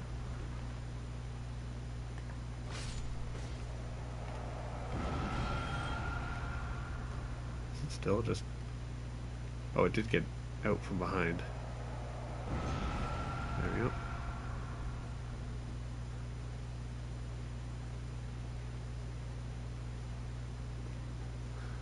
Anyway, so now that we're back here, I can go through this way instead of rolling down like I did. And you'll see that this is back in this little spiraling staircase that I walked up. So this is where I went down. This is the first drop. And instead of doing the second one for no reason, I'm gonna go the way it's supposed to go. I don't know. I just kind of autopiloted there for no reason.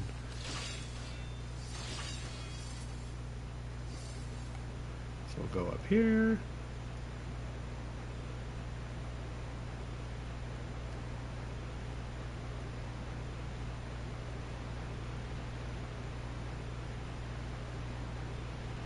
Well, oh. Am I crazy? I am crazy. I thought there was another ladder up here. But I'm just insane. Where am I going? Oh my god. You can tell I don't come in through here very often.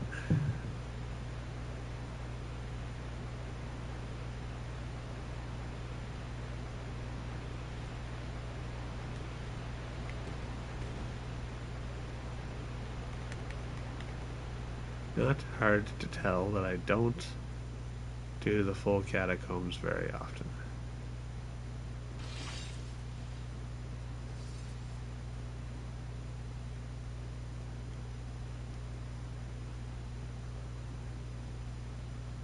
I'm just gonna come back down here. Bonfire's back there. That's where I rolled off, onto there and down there. And I'll come through this fog.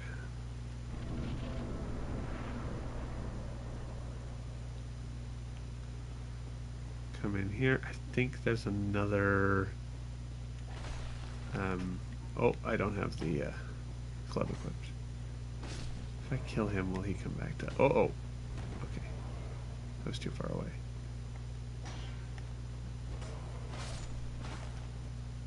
Oh yeah, their eyes are glowing. I didn't even notice. I'm just gonna come out here for a second.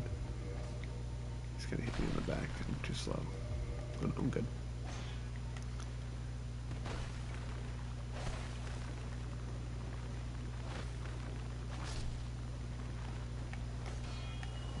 Okay.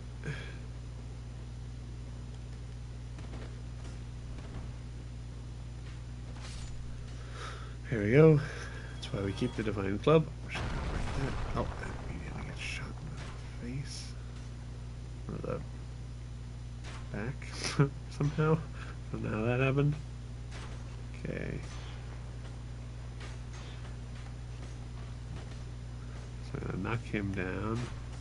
And I'm gonna plunging attack here to kill 2 of them and almost all 3. So the arrow guy is gonna be shooting down here. He might hit me while I'm on this ladder too.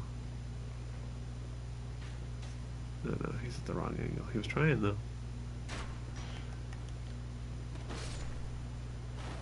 There we go. We're just making sure we're using the club to make sure that they don't respawn, because that's a pain in the butt.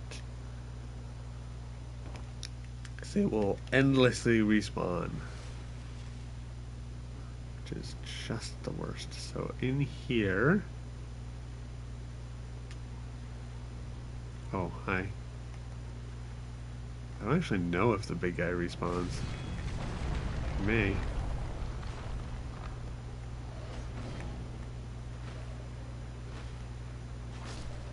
Anyway. It's gonna take more hits to kill him with this. Oh, he dropped a Murakumo. I'm gonna grab the Dark Moon Seance Ring. See another statue of seemingly a woman with a child.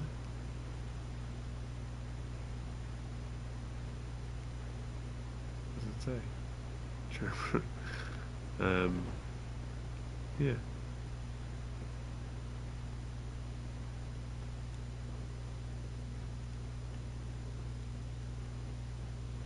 Which one? Is that the one that went up that had the archer on it? I actually can't remember now.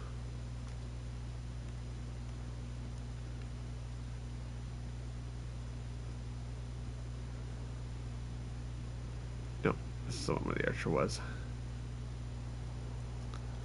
Oops.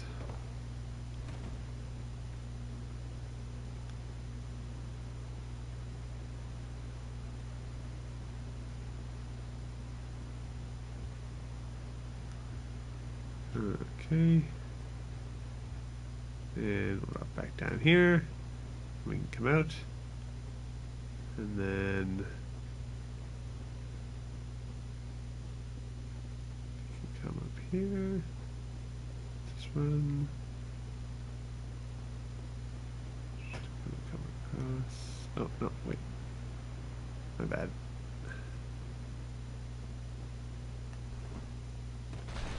Oh, this one. This one wraps around here. So we got a whole bunch of... Hey. Whole bunch of skeletons. Ow. Guys. Just... Please, can you just be cool for once? Also, I noticed that Skull tried to blow up and kill me.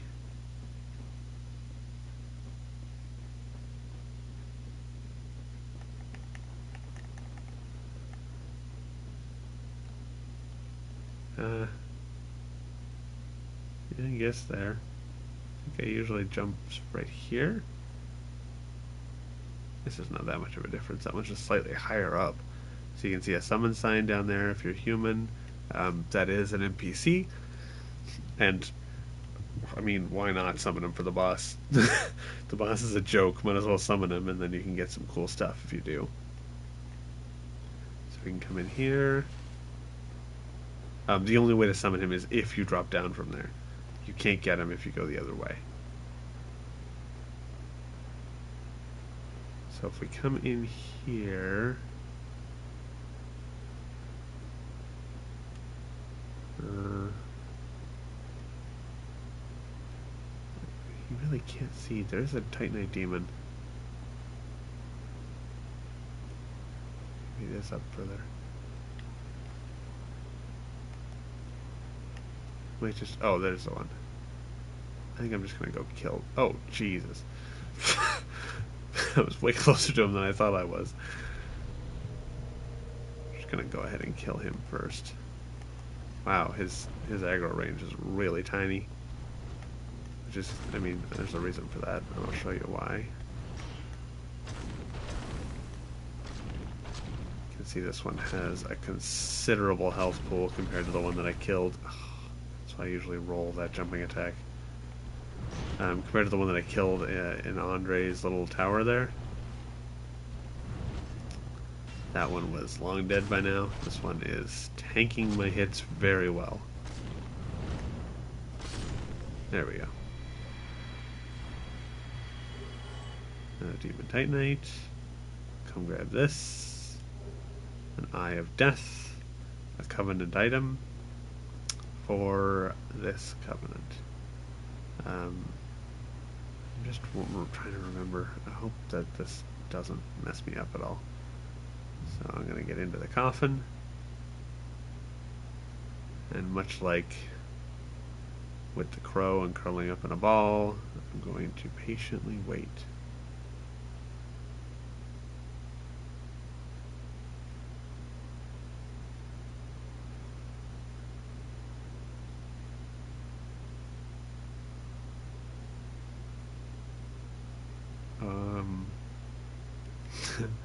There may be a oh no, there it is. It took long enough, jeez.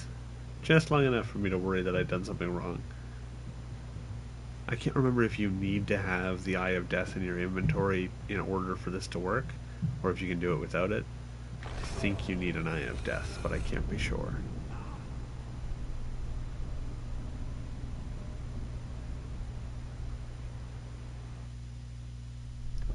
We'll let this load.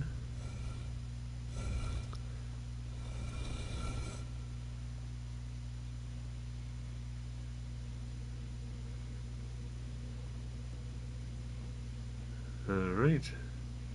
Where have I been taken?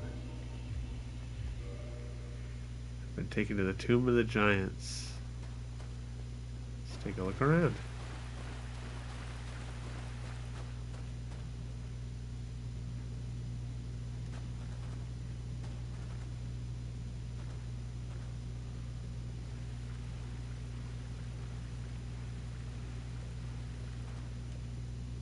Pray to the sarcophagus grave lord. So the cool thing about this covenant is that you can literally see Grave Lord Nito in his coffin before we even fight him.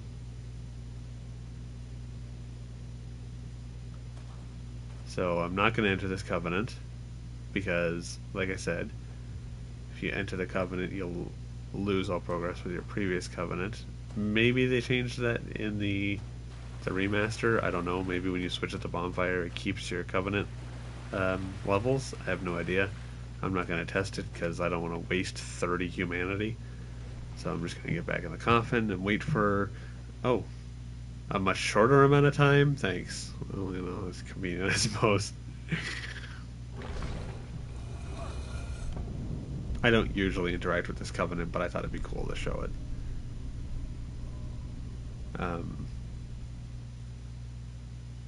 There's two of the Great Lord Soul bosses that you kind of interact with before their actual boss fight. And Nito is one, obviously, here, where you see him and can literally enter into a covenant with him before fighting him and claiming his Lord Soul.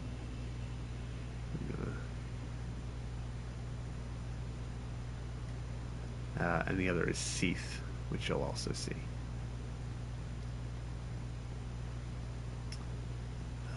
But I just think that seeing Nito in his coffin without his kind of cloak of death and all that is really cool. What do I want to do here? I think I might go the right way first, and then I'll come back and summon Leroy and do all that, because I'd rather do that. But I'm just gonna come back up here.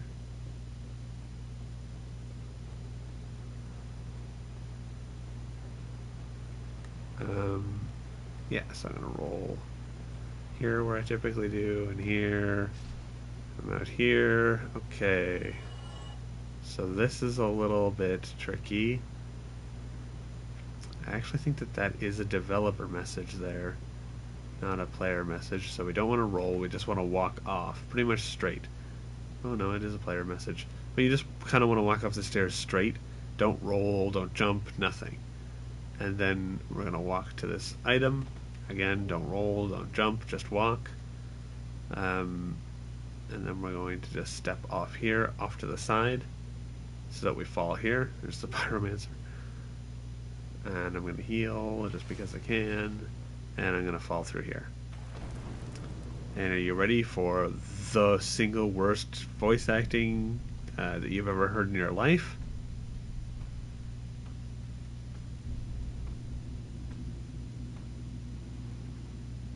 Get ready, folks. Be gone with you. You spoil my focus. That's right. He is a chain smoker. Oh, one of the skeletons fell down. Oh, I can't pick up the item though. It's interesting. So on your game, you won't have this bonfire. This was added in the remaster because it's really irritating to do this run out to the boss over and over and over again. And they even made this warpable so that you can at least warp to here. But, you know, it's not the end of the world. I would just Homer Bone back up to the other one instead of going out there. There's a Dark Knight out there, or a Black Knight. I always say the wrong one. Zelda and Dark Souls combined. Yeah, there's a Black Knight out there, and there's a whole bunch of Bone Wheel skeletons, but we can come talk to Vamos. I guess I shouldn't say it's the worst voice acting in the world. It's just terrible. I don't know. I don't know if it's an effect that they were trying to produce. I guess they figured he's a skeleton, he doesn't have any lungs. How would that sound? I don't know. But, you know, he also sells the boxes, he sells some arrows, and he sells Homer Bones. I am actually going to buy all 14 of those. So, he can modify equipment to fire, which I talked about. You know, he can even do it for the shield to do fire damage. Which adds a fire effect, which is kind of cool, but it's not. I don't know. I don't think it's super useful. And there are some other embers that we can give to him instead of Andre.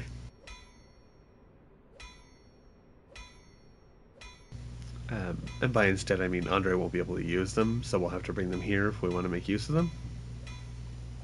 And you can just, you know, regularly reinforce your stuff.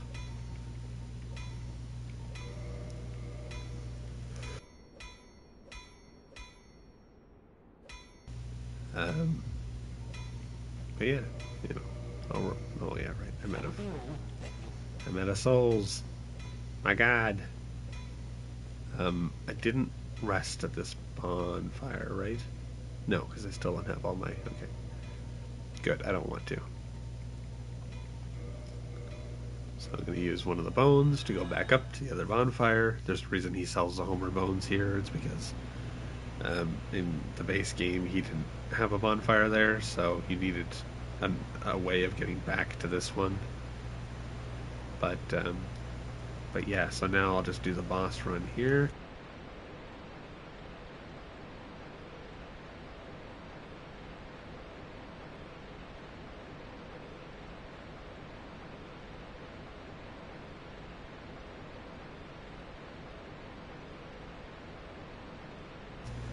Okay, so we'll come out here.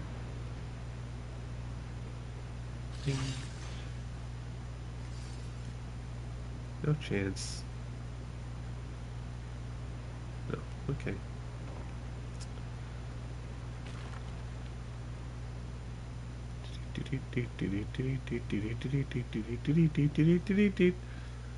So, oh, okay, I don't know where you came from. I'm just going to roll down to here. And then I'm going to come here where I can see the sign, and I'm just going to drop off.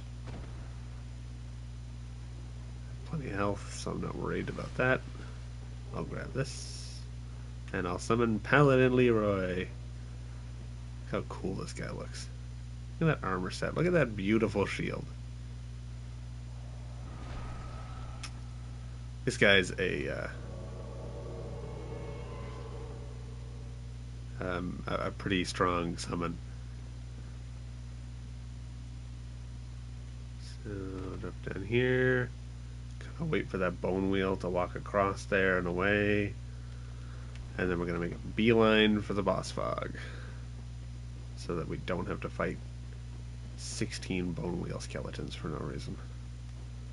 He might get caught doing the bone wheel skeletons, like trying to kill them, so just come in and engage the boss. Is he coming through? Come in and engage the boss.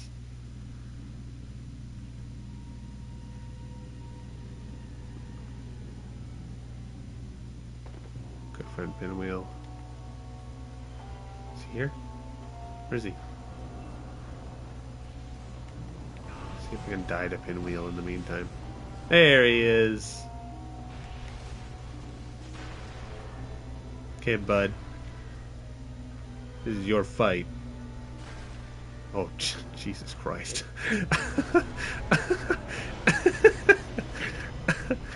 So, in case you missed that, he hit the boss twice, and that was the end of that. So, good job, Leroy. So we got the Rite of Kindling, and Mask of the Child, is that one?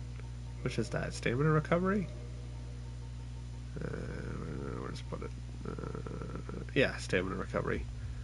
I forget what they all do. That's not true. I forget what the mother does. So there's the Mask of the Father, the Mask of the Mother, and the Mask of the Child, and it's random which one drops. The Mask of the Father increases your equip load slightly, and the Mask of the Child increases your stamina slightly, stamina regeneration, rather, slightly. And I cannot for the life of me remember what the Mask of the Mother does. Potentially raises your HP by a little bit, but I'm guessing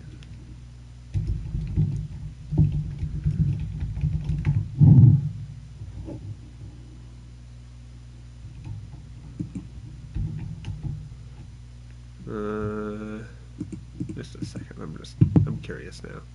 Oh, look at that. Who knows this stuff? It slightly raises HP. See? I knew I was talking about all along. Should have just said that with more conviction. But yeah, we got the Rite of Kindling, so that allows us to kindle bonfires past that 10 Estus flasks all the way up to 20, which is just an absurd amount of Estus flasks, but you know, it's a helpful thing to do to have. So we come up here and we end up in the Tomb of the Giants, which is just the worst. I don't even have... I forgot to purchase and attune Cast Light so that I wouldn't have to worry about this nonsense. Okay. So we're just going to follow the Prism Stones. Follow the Prism Stones. Follow the beady eyes in the darkness. Oh, okay. Did you fall too far? No, okay. Okay, there's no worry about these ones respawning. Oh. Okay, Prism Stone, glide down here. Prism Stone, glide down here. Could have picked up that item, I suppose. Turn. Watch that archer. Oh shit, there's two of them, I forgot. I might just skip past them. And come down here. And then I should be home free. Come over here, go down this ladder. That was much easier than I thought it was going to be. One of them might fall down into this bonfire area. So I'm just going to rest here, and this is a warp spot. So you can warp out, and you can warp back to this bonfire, which is just super convenient.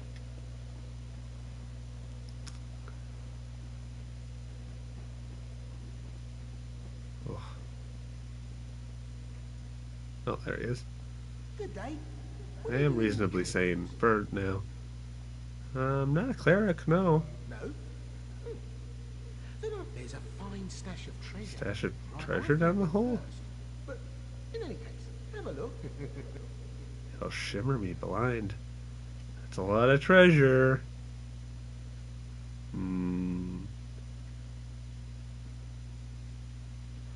So, if you watch Jacob and Julia do this, then you already know what's happening. But Patches is a dear friend, a good buddy, a best pal. This is what he does.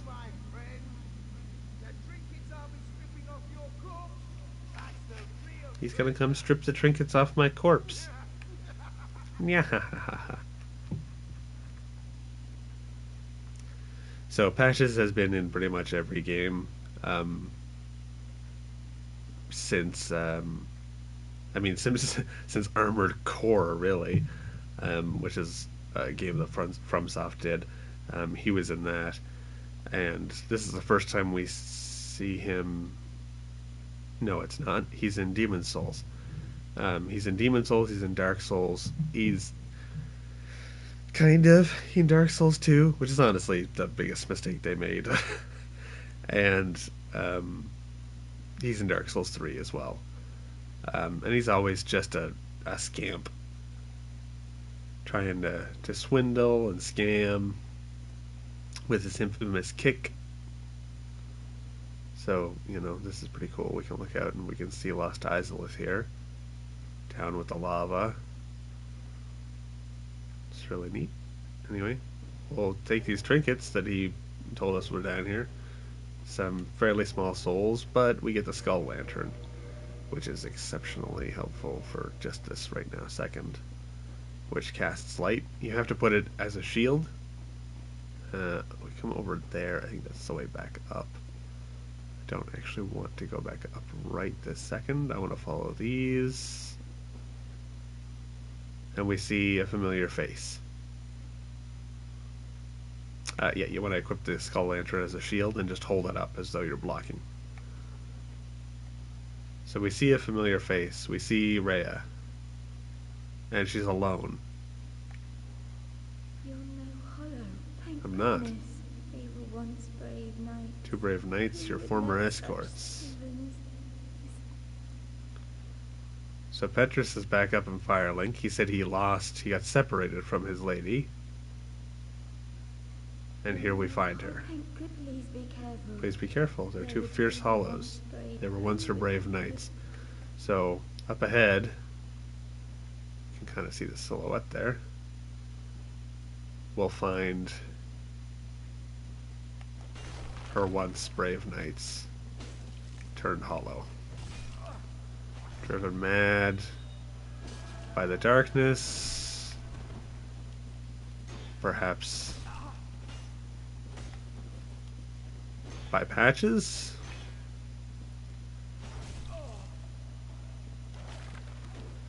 Oh, I gotta make sure he doesn't hit her.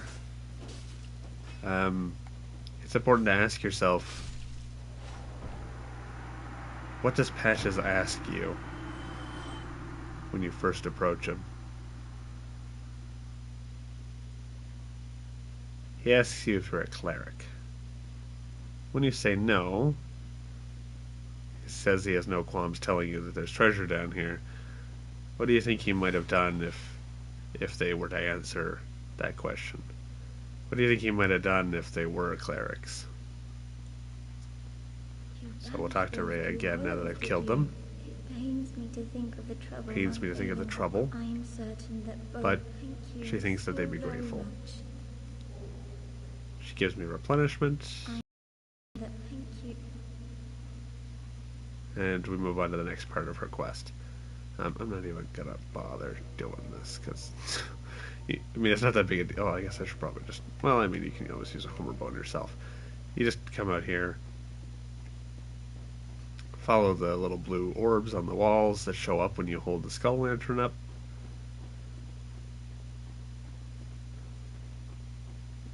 Watch out as these bone towers will spawn in. They do like kind of a flaily attack like that, where they kind of hold out their arms, but they also do a flop layout right there. They do a flop attack where they'll just kind of drop on you. Ah, you got a counterattack on me. I was still in my attack animation when he hit me. I dealt so much damage. We'll climb up this ladder. There is, I think, the really big, I don't even know what it's called, the extra divine ember. We'll disperse this wall. There's the super divine ember somewhere. I think it's over that way. You can kind of see that little pathway there. And the archer. So we'll walk around and we see the bonfire again. But first things first, I've got a bone to pick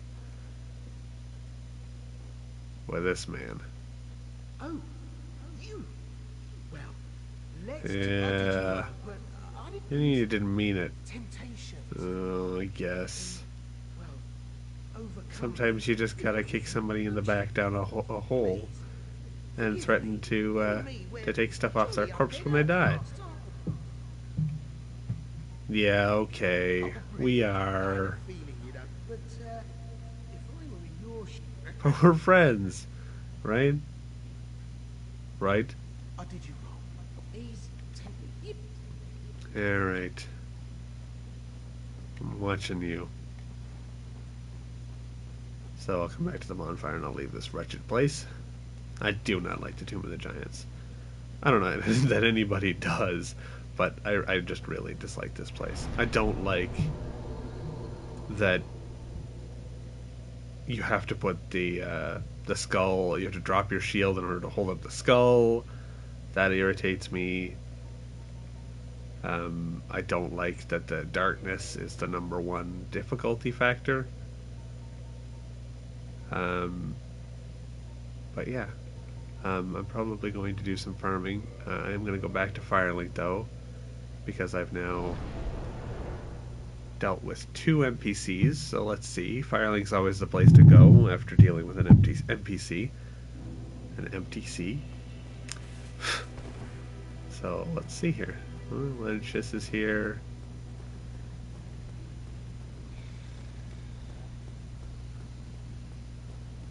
Oh.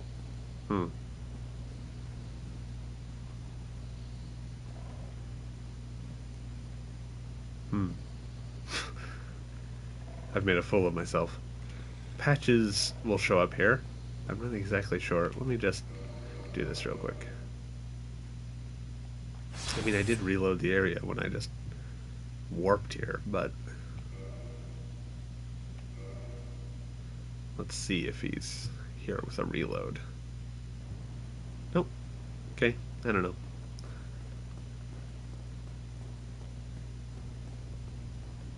Might have to complete the Tomb of the Giants first. So let's see what Petrus has to say about what we've discovered. I have.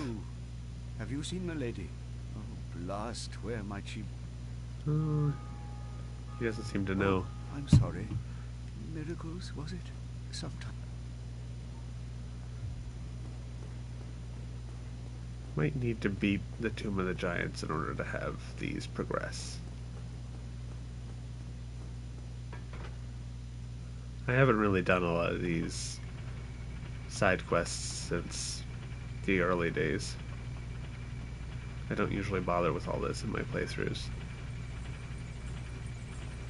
Unless I'm specifically going for like a build that requires something that these quest lines give.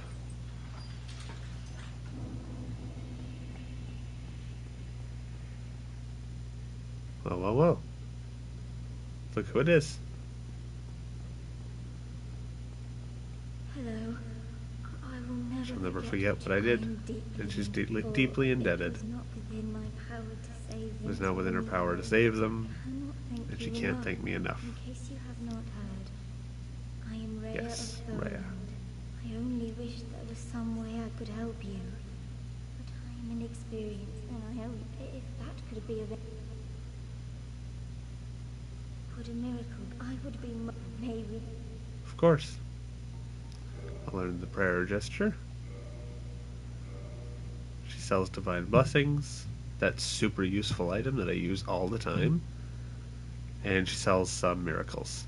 All of these are pretty basic. I think Petrus sells Great Heal Excerpt as well. And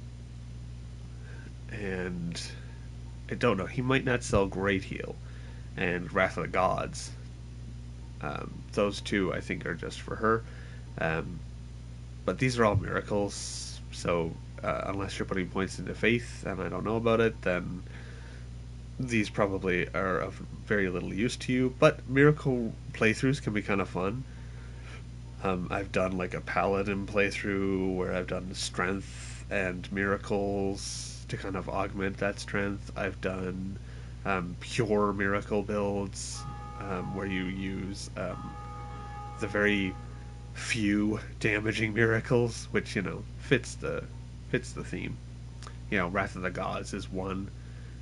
It emits this shockwave around you like those giants do in Orlando in the main cathedral in front of Ornstein and Smough, where it knocks you backwards and deals damage. You can knock enemies off of things with it.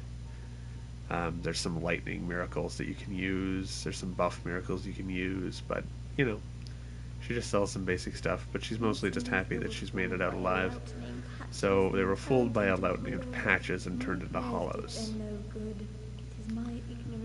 So she tells you what happened. Perhaps Petrus realized her weaknesses and made the decision to abandon her. So Petrus says that he lost his lady, that they became separated and he couldn't find her. She says that perhaps it was her failings that made him leave. Now, maybe she means that she couldn't find him and she just assumed that he left. Or maybe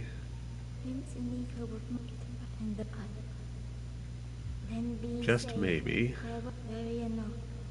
they all ran into Patches. Vince and Nico got tricked. Rhea went to help. And Petrus ran away. So let's just see if he has anything to say for himself. Now that we've fully found and safeguarded Rhea.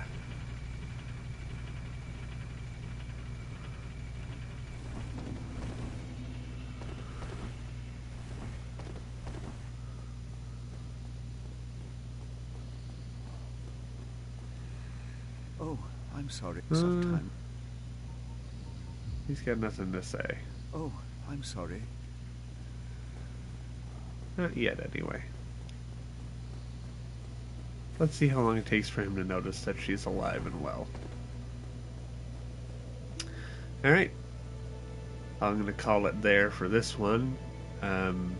Like I said, this was kind of more of a tying up loose ends, general housekeeping stint, where, we got some farming routes laid out, we picked up some weapons, we got some weapons boosted up, we just kind of got some general busy work done.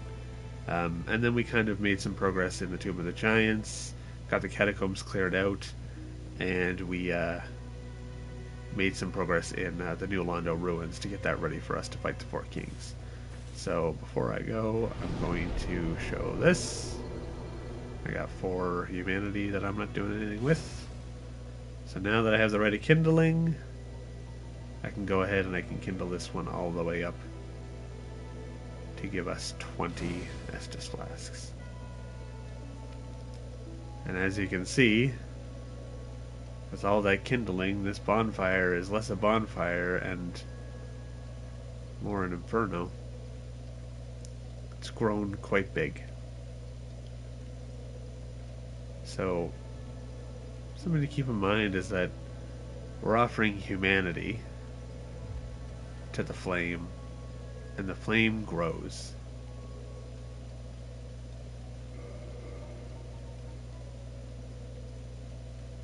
Little is known about the true nature If the soul is the source of all life, then what distinguishes the humanity we hold within ourselves?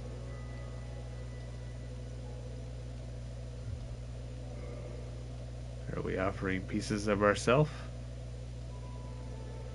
Pieces of those who've existed in the world? Pieces of the very essence of what makes us? To keep the fire alive?